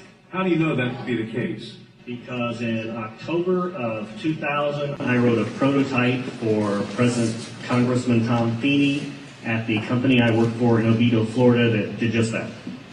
And when you say did just that, it would rig an election? It would flip the vote 51-49 to whoever you wanted it to go to and whichever race you wanted to win. And would that program that you designed be something that elections officials that might be on county boards of elections could detect? They'd never see it. So how would such a program, a secret program that fixes the election, how could it be detected? You would have to view it either in the source code, or you'd have to have a receipt and then count the hard paper against the actual vote total. Other than that, you won't see it.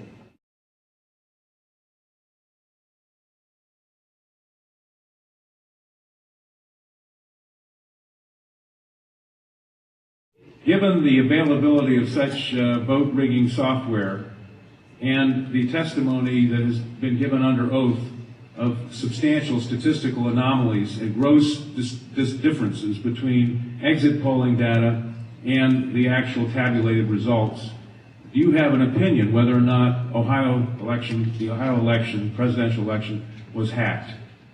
Yes, I would say it was. So in other words, there's absolutely no assurance whatsoever in anything with regard to these machines? Absolutely none.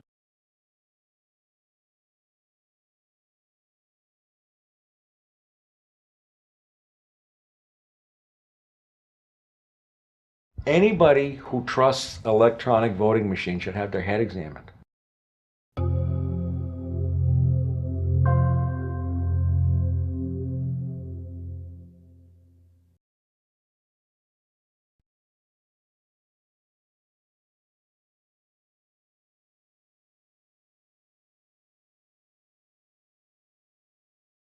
Now we can see a new world coming into view. A world in which there is the very real prospect of a new world order. The New World Order will be built, an end run on national sovereignty, eroding it piece by piece, will accomplish much more than the old-fashioned frontal assault. Council on Foreign Relations. We shall have world government, whether or not we like it.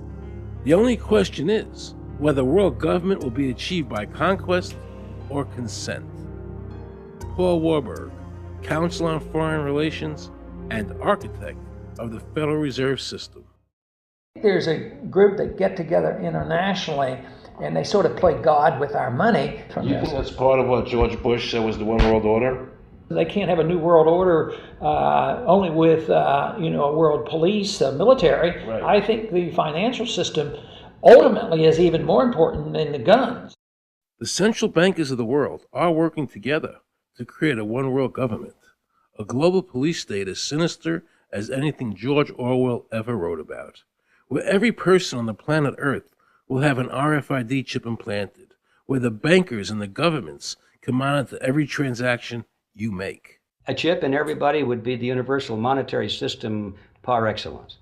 Because there'd be no escape from it, and you'd be totally under the control of those who issue the electronic impulses in that chip.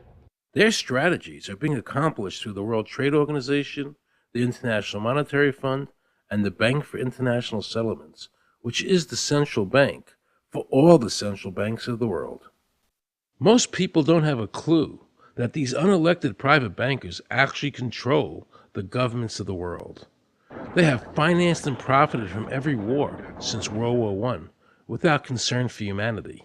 The war in Iraq is an attempt by the Federal Reserve and their partner, the Bank of England, to control the Middle East and to make it a part of the New World Order.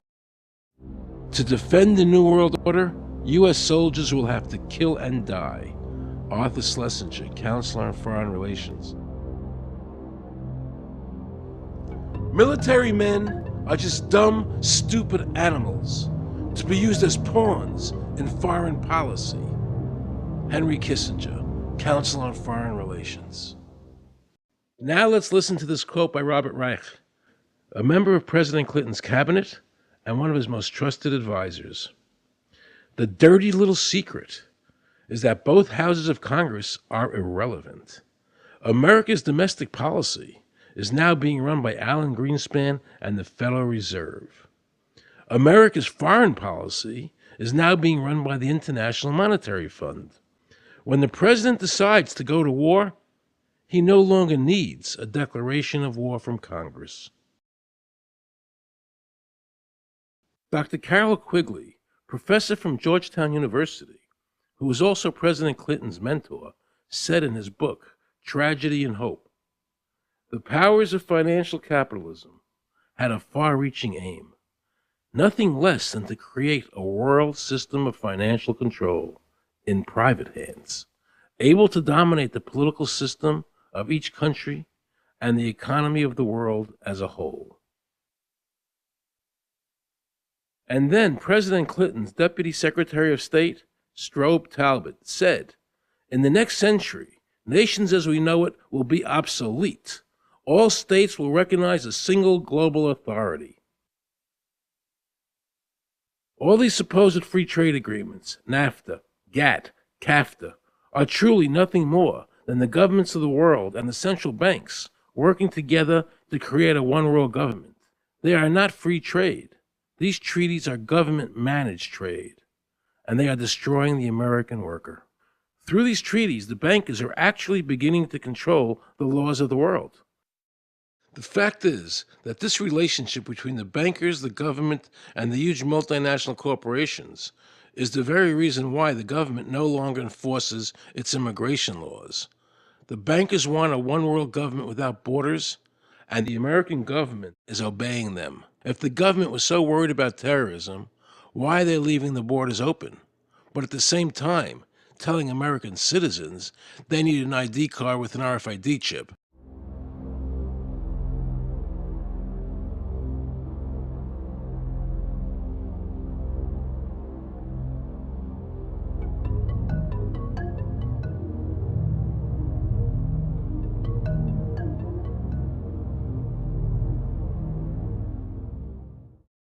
The Bush administration's open borders policy and its decision to ignore the enforcement of this country's immigration laws is part of a broader agenda.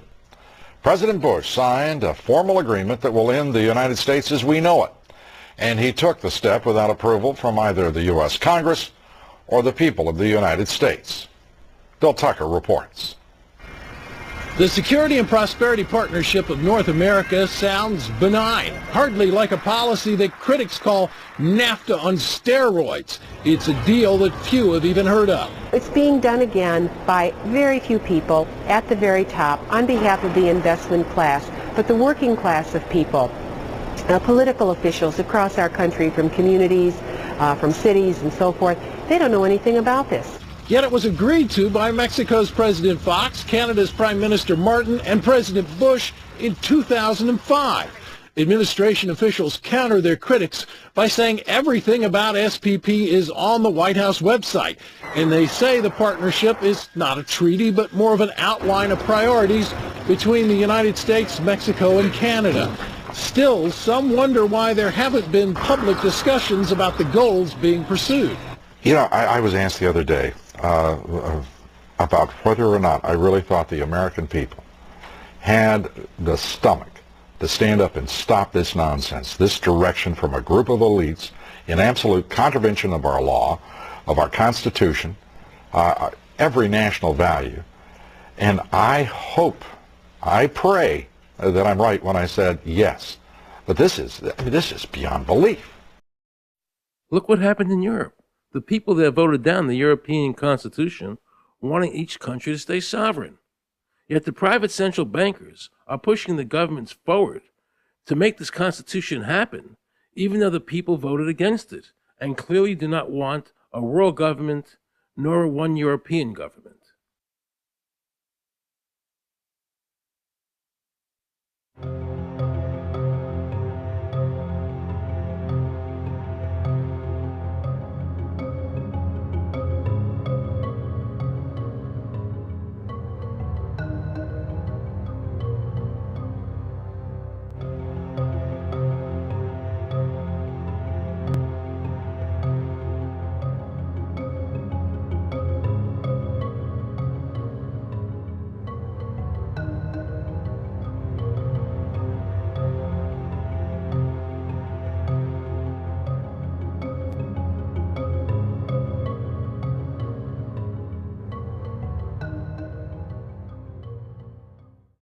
Now pay close attention to this quote by David Rockefeller, and you'll understand what is happening in the world today and where the American people are heading as a nation.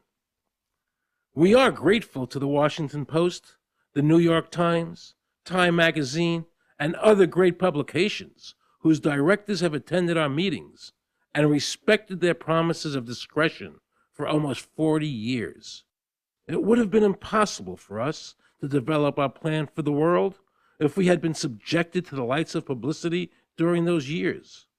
But now, the world is more sophisticated and prepared to march towards a world government. The supranational sovereignty of an intellectual elite and world bankers is surely preferable to the national autodetermination practiced in past centuries. David Rockefeller, a member of the Council on Foreign Relations, actually believes that we would be better off if he and his bank of friends ran the world.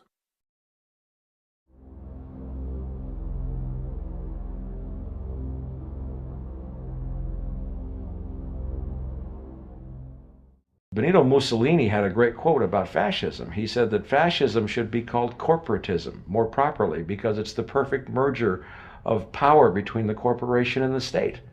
That's how he defined fascism. And that's what we're seeing here. The media controls the information that a person gets. In various ways, they can make sure that the average American watching the tube or reading the newspaper is going to come out with a certain mindset. He's going to say, this is good, that's bad, and that's all they have to do. You look at the ownership of corporate media in this country. Who owns CBS? Viacom? Who owns NBC? GE? Who owns ABC? Disney? Americans have been taught to expect their salvation from government instead of recognizing government as the most dangerous threat they'll face in their lives. And the United States putting together a constitution now for Iraq. You know, why don't we just give them ours? I mean, think about it. It served us well for over 200 years, and we don't appear to be using it anymore, so what the hell?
I like the old idea where you could do what you thought you could do and what you wanted to do as long as you didn't hurt other people.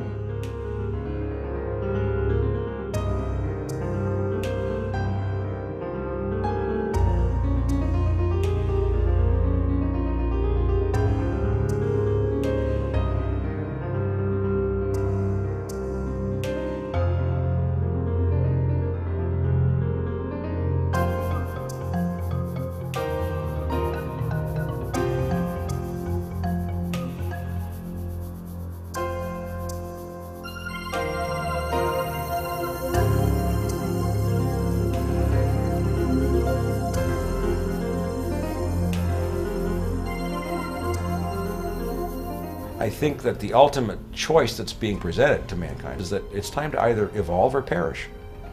Grow up or die. Become adults. Act like adults. Take some responsibility.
Freedom to Fascism. That's a pretty in-your-face title, and from the bits I've seen already of this documentary, you should be making a lot of waves. It's being compared in advance to Fahrenheit 9/11. Just give an overview of what you're trying to do, a summary of what you're trying to do in this movie, and then we can get into some specifics. Well, I think what I'm trying to do is obviously is wake America up. That's why I use that title, because that to me is the truth. It's the honest title. A lot of people say, don't say fascism because it's going to scare people, you know, but the truth is that it is fascism what's happening in America. Only people don't know what fascism really means. Fascism is actually the synergistic effort of big government and big corporations working together to stifle the people. And that's what we have in America today. I mean, if you asked Mussolini what fascism was, he would say it's really corporatism. You know, I think it was Tolstoy who said fascism is capitalism in decay. Yeah, you know? Corporatocracy, is that another word exactly, they use for it? Yes. Exactly. So what's happened in America is that the corporations have taken over, and the largest corporation of all is the Federal Reserve System. And people don't think of the Federal Reserve System as being a corporation. I think it's a formal governmental entity. Exactly. I think it's a government agency, and it's not, you know. It's a cabal. It's a partnership between the government and this private bank, and this private bank is a Delaware corporation, who in 1913 was given the authority, the concession, so to speak, to make money for America, to issue money, issue dollars. Up to that point, it was the government that could do that, and local banks that could do that, and money had a gold and silver backing. And what happened was in 1913, the Fed took that power away from the government, or the government gave it to them. Mm-hmm. Did a deal with the banking industry. Right, they did a deal with the private bankers, the Rothschilds and the Rockefellers and all those people. And by doing that, the government, when it needed money, now had to borrow it from the Fed and pay interest on the money. And they brought the income tax into being then, so the interest to these bankers could be paid. So essentially, because of this corruption, this fraud, the bankers got the right to make money, and the American people had to be taxed so they could pay the bankers, so the government could pay the bankers the interest. Whereas if the government made the money, there'd be no interest to pay. You see, and if it had the gold backing that it's supposed to have, it would limit the amount of money that could be printed. You see, so in 1913, the change began to evolve in America. And in a way, my movie could be called The Two Frauds of 1913, the IRS, the income tax, and the Federal Reserve, yeah. There are so many roads to go down. One of them you were talking about was it did limit the growth by having actual gold, an actual gold-backed currency. Right. Most people don't understand we do not have a gold-backed currency anymore. Do you want to talk about that a little bit? Well, we can. I mean, I don't know if people find that interesting. Well, but I find it interesting. I mean, everyone thinks we have Fort Knox filled with gold, and that's basically the backing to our currency, that we're stable. No. Can you talk about the truth? Sure. The truth is that, first of all, there probably is no gold in Fort Knox. I say probably, even though I'm sure there isn't. I say probably because I've not been in there to see it for myself. But what's happened is the Treasury, which owns the gold on behalf of the American people, has given the gold to the Federal Reserve, these private bankers, as collateral for the dollars these bankers print out of thin air. So the bankers have basically swindled, with the cooperation of the Congress and the government, the bankers have swindled the American people by taking all our wealth, the gold, and giving us a piece of paper that ultimately has no value. It's just a piece of paper with no backing to it. And, it's just a situation where the people of America don't understand that because they believe that gold still backs the dollar or silver still backs the dollar, and it doesn't, not in any way. So what you have is what's called a fiat currency. And this fiat currency, the Federal Reserve can make out of thin air all they want. And because the Federal... Paper's cheap, ink is too. The thing is, you don't even need the ink anymore. Let's say each dollar printed or each $100 printed costs 3 cents, okay? But now you don't even have to spend the 3 cents because they just use digits on a computer. Mm-hmm. So you don't even have paper anymore. You just have these digits. And it's because of this ability of the Federal Reserve to print money out of thin air or to make digits out of thin air, and they call it money. It gives them the power to control the government, because whoever makes the money makes the rules. That's the name of the game. So they can own everything they want. America has gone from being a nation of people who own their own property, own their own businesses, to a nation in debt, because all money is created by borrowing. And this country's become people who just live by borrowing. What's my credit report? How much can I borrow this week? How much can I pay off this week? People don't own their own houses anymore for this very reason. In the old days, if you borrowed money, you wanted to pay it off as soon as possible. Now what people look to do is to have the lowest monthly payment they can get. They don't think about ever owning their own house. Right. That's right. And it's all based on a credit system. It's all based on a credit system. Excuse me, Mike. It's all based on a credit system because the Federal Reserve System is one that encourages debt. That's why you get credit cards in the mail all the time, borrow money, go to college, borrow money. They bring you into the system at a very early age. And once you get into debt, you never get out, basically, because between taxes, the income tax, the interest on your debt, and inflation, you can't get out from under. It's very difficult for anybody, unless you're very, very wealthy, to ever survive in this country and own anything, because they're always in debt. Think of the 3 I's. Interest payments are very high, income taxes, and inflation. Inflation is the silent tax that people don't recognize, the loss of their purchasing power. If you look at the dollar bill, from the time the Federal Reserve came into being till today, the dollar is now worth about 4 cents from a dollar. Right. I mean, houses today... Even in my lifetime. Yeah, I mean, houses today cost $1 million. It's like nothing. That's right. In the old days, my father bought his house in 1954. $4,000? No, it was $27,000. Okay, in Long Island, in a very wealthy neighborhood. Oh, well, you were wealthy. Well, I wasn't. We were middle class. We were middle class, but he had a home for $27,000 in a nice suburb of New York. It was $27,000 in 1954, 55. And the house just resold again, not from him, but I was out there visiting it, and the guy who bought the house just paid over $1.1 million for it. Same house, no Right. different. So the value of the dollar value of that house has gone up, what, 50 times in 50 years? Right. That's because they print so much money. Inflation, the higher prices of things come because they print so much money. And we all buy into it. Well, you have to buy into it. You have no choice anymore. That's why I made this movie. You really don't have a choice as long as you have a Federal Reserve System. That's true. In a lot of ways, we don't have a choice. In other ways, we have our own decisions to make as consumers, and we choose to go beyond our means also. Yes. In addition to that, we're exacerbating the problem, but this is all by design. But you're taught that, and it is by design. Right. You're taught that because it is by design. And let's talk about the by design part of it. This isn't an accident that we found ourselves in this condition. It's slavery. It's serfdom.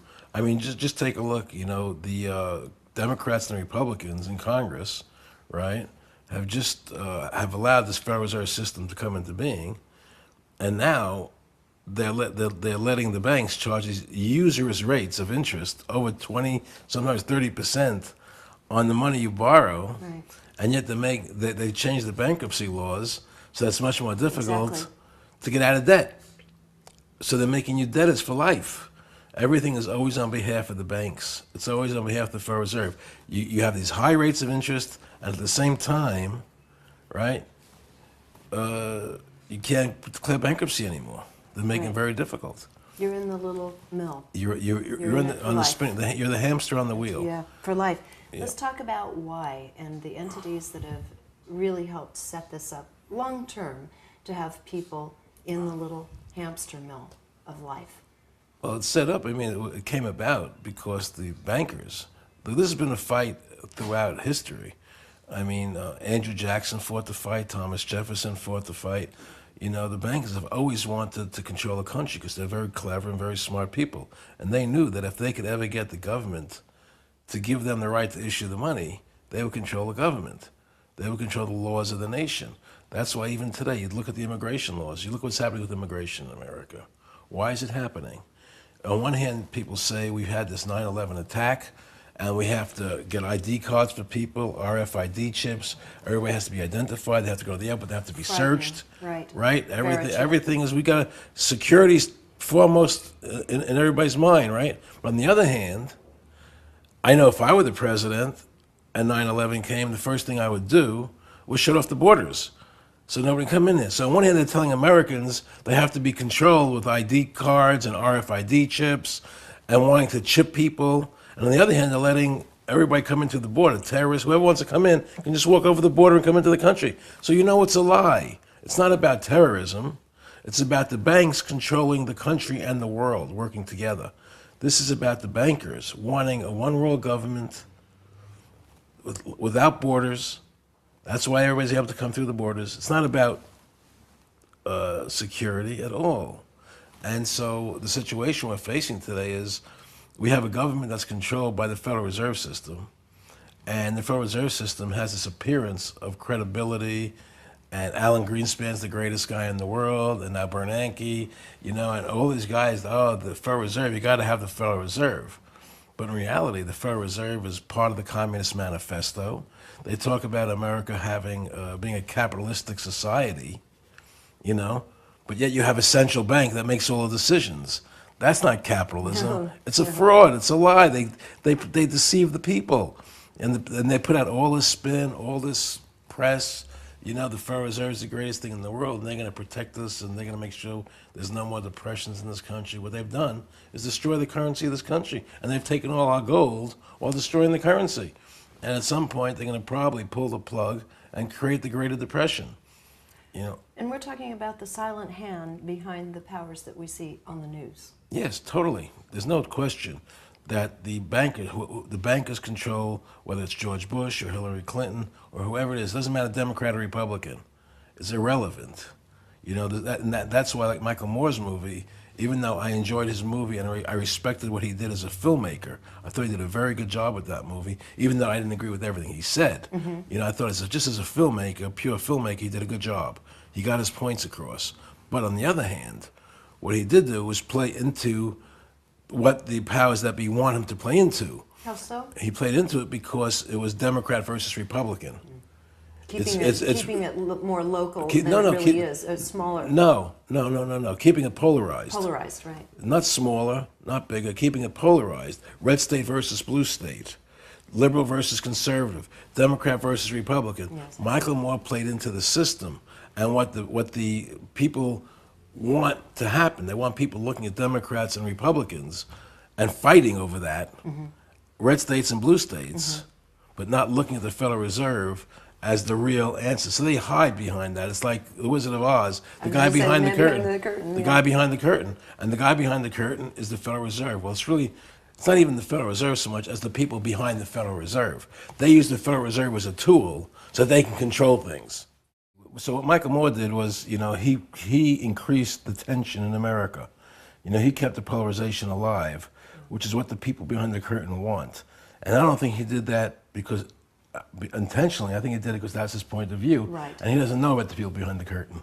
And my picture is more about where the real power lies. That it's not Democrats and Republicans, they're just puppets. Right.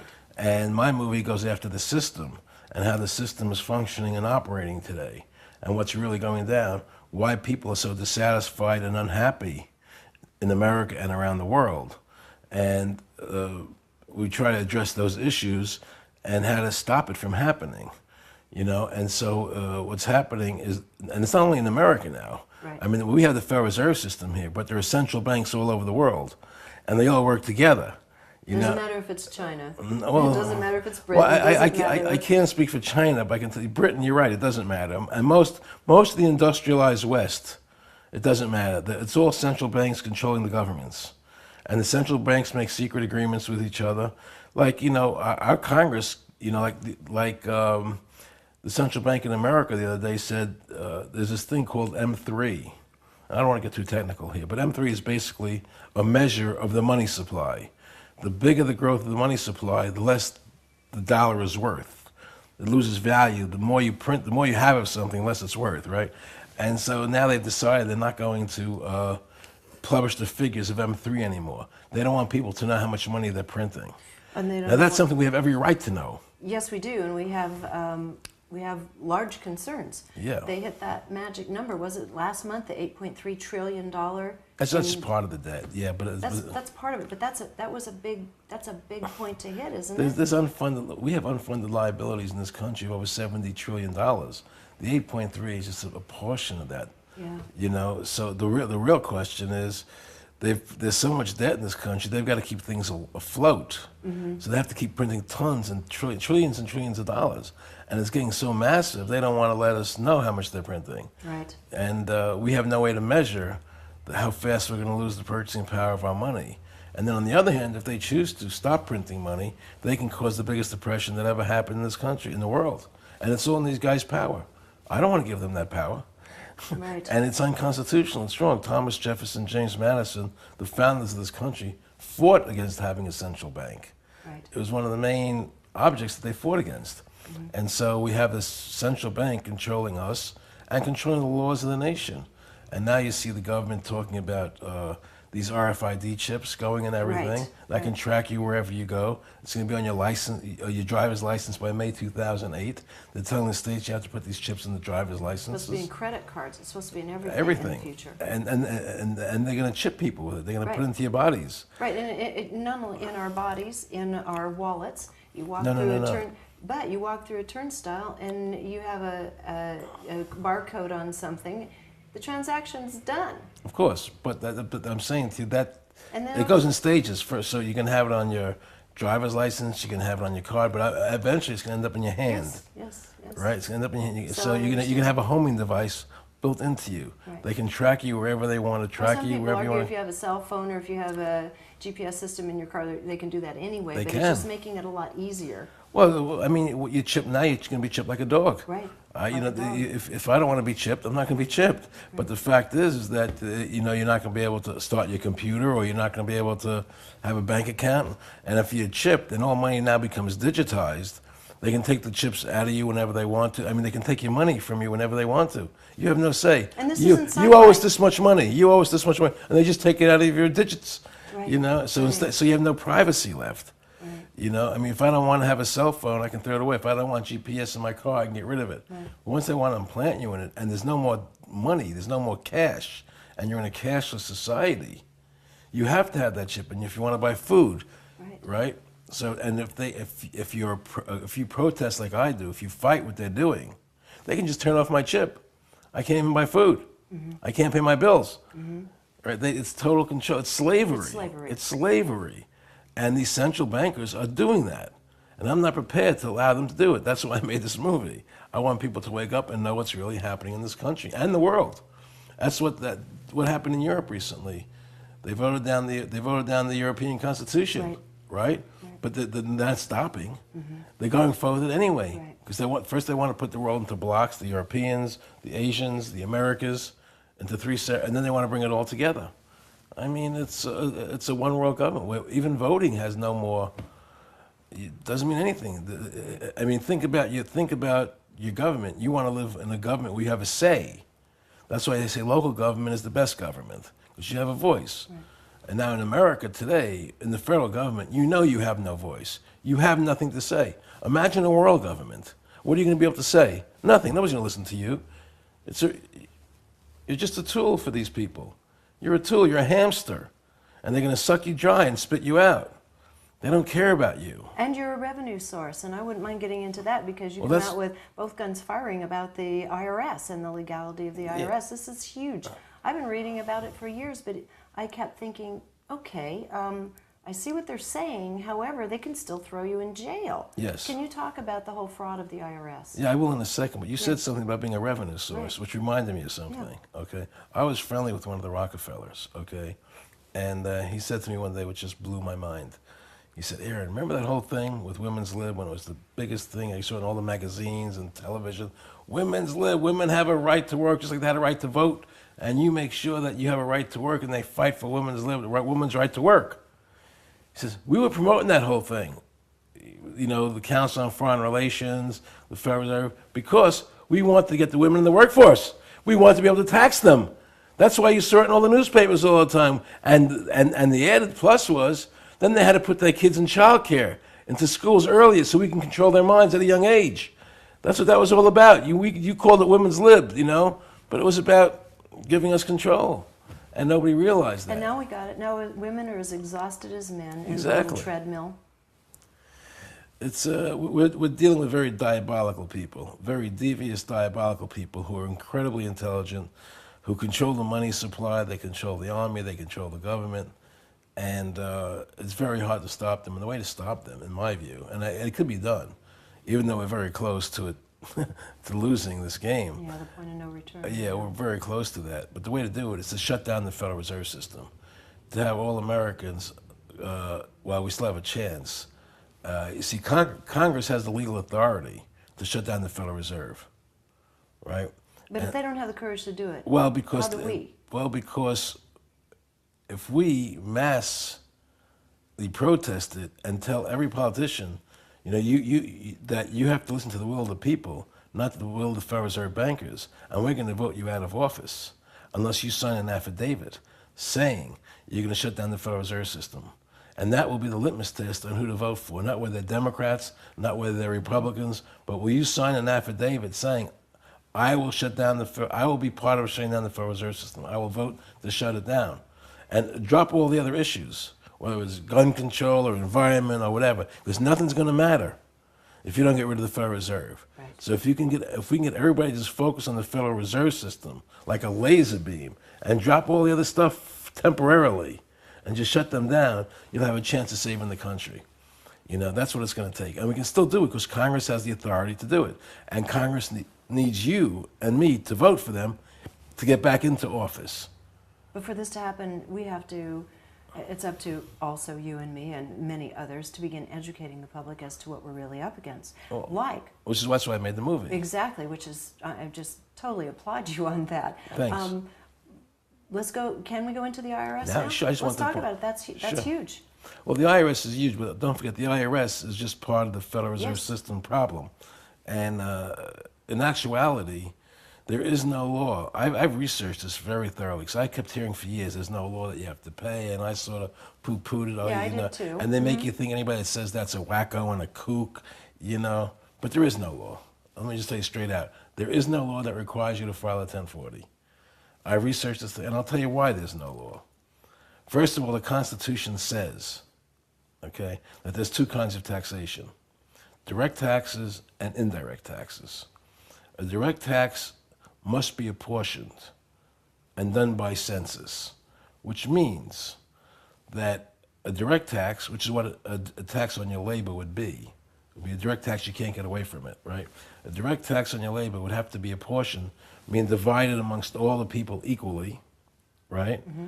And an indirect tax is like an excise tax. It's like a tax that you don't have to pay if you don't use the service. Luxury car or something. Well, not even a luxury car can't label, but like gasoline. Right. If you don't want to drive a car, if you want to take a bicycle, you don't buy gas, you don't pay the tax. Right. So that's called an indirect tax. But that indirect tax has to be the same in every state. Mm-hmm. It has to be uniform, okay? So there's two kinds of taxes, direct and indirect, in the Constitution. In 1894, they tried to pass an income tax on your labor. The Supreme Court said you can't do that. It's unconstitutional. They stopped. In 1913, to get around that Pollock decision of 1894, right, they passed the 16th Amendment, which said we can tax any income from any place forever, okay?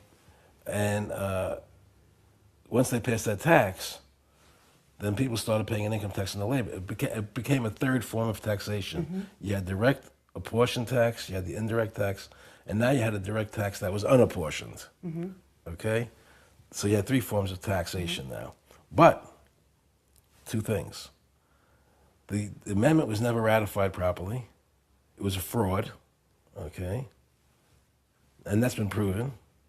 But the second point is this: even if it wasn't a fraud and had been ratified properly, even if it had been, okay, the Supreme Court in 8 different decisions that I have researched said the 16th Amendment gave the government no new power of taxation. They can't tax the labor of the American people, so it was finished. And in 1917, they stopped taxing, so they did it for 3 years, right? And so there is no tax on the labor of the American people, no legal tax, and no constitutional tax.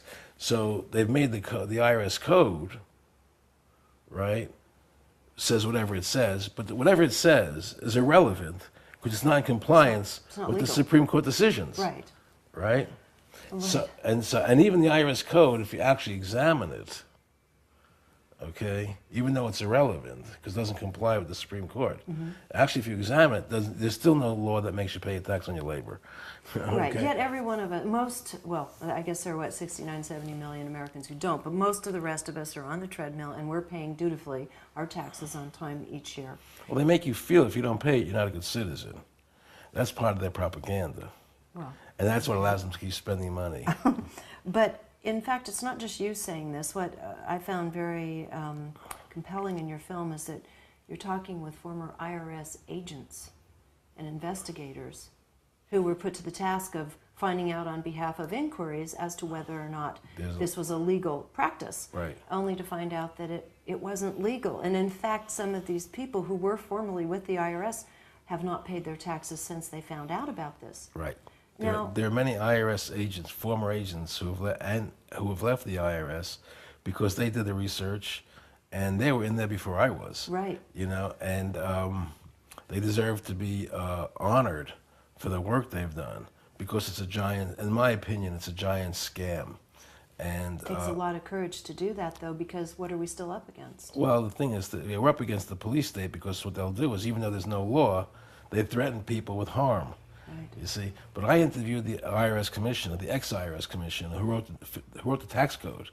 He was general counsel to the IRS. He was the commissioner to the IRS, and he wrote the tax code. Okay, his name is Sheldon Cohen, and I interviewed him for the movie.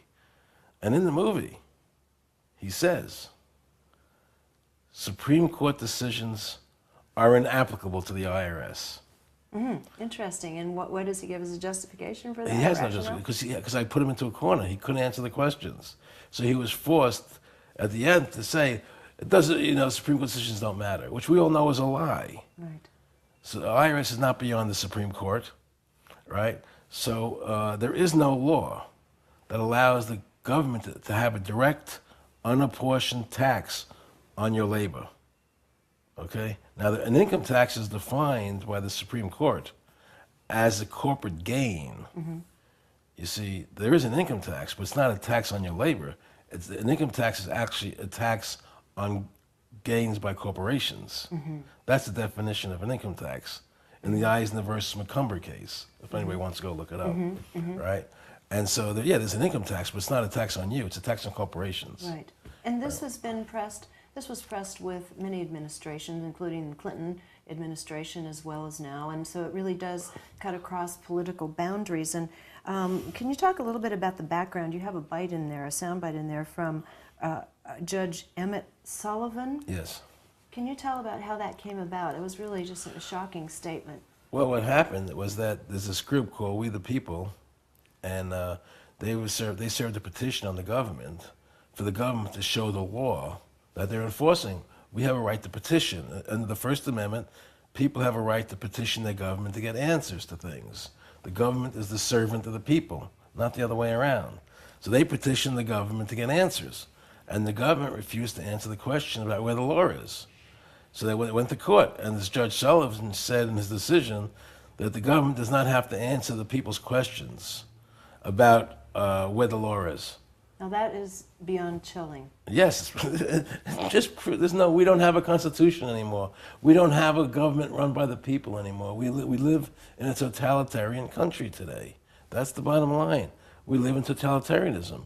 And if you want to get it back, we have to get rid of the Federal Reserve System. We have to make people have the control of their government again. Before we're all chipped? Before we're all chipped. I know I'm not going to take an ID card, and nobody should take an ID card, even if it's in your driver's license. Because what they're going to do is say, well, everybody knows they need a driver's license, right?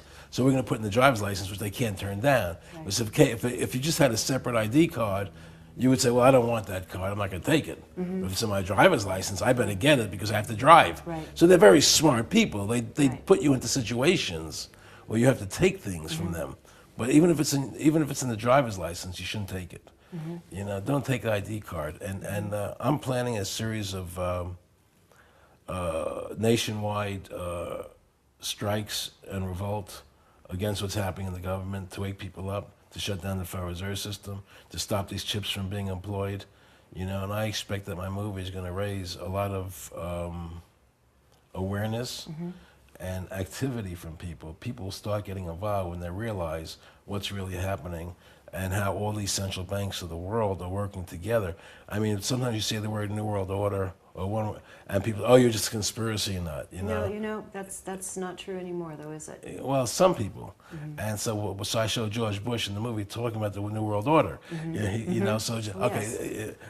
And so the point is, the New World Order is really where all the governments of the world work, all the central banks of the world work together.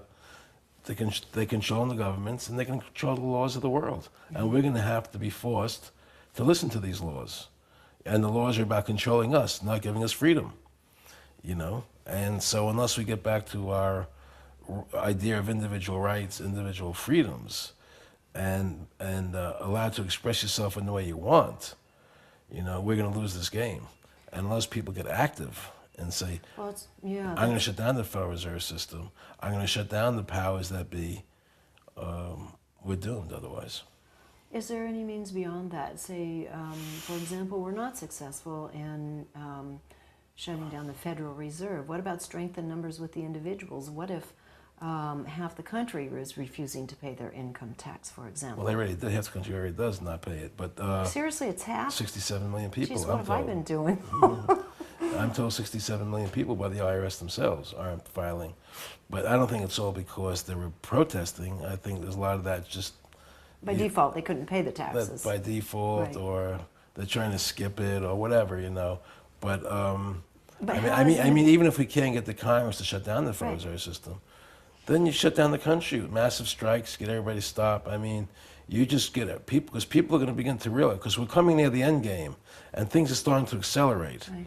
you know, and people looking at George Bush is going to declare martial law, they think. Yeah, there's a lot of fear about that. Wouldn't surprise me. Right. In fact, there's already some talk. It's not even talk that Homeland Security is going to be involved if we have a national emergency in auditing what you can and can't remove from your own safe deposit boxes at some of the country's largest banks. Oh yeah, there's no question that there's stuff going around where if they want to repossess the gold and that people have privately, your own private personal gold, right? That you won't be able to go into a bank vault without somebody from Homeland Security there with you to see what you're taking out. You know, I mean, it's a complete takeover. There are executive orders out there that say the government has the ability to put you on a work detail. In other words, let's say you're a teacher in Oregon, they can put you digging ditches in Ohio. That's an executive order. They can relocate whole populations if they want to. These are real executive orders. I mean, the government is planning a takeover of the American people. I understand, and I know some of this to be true, but I understand there are 800 internment camps.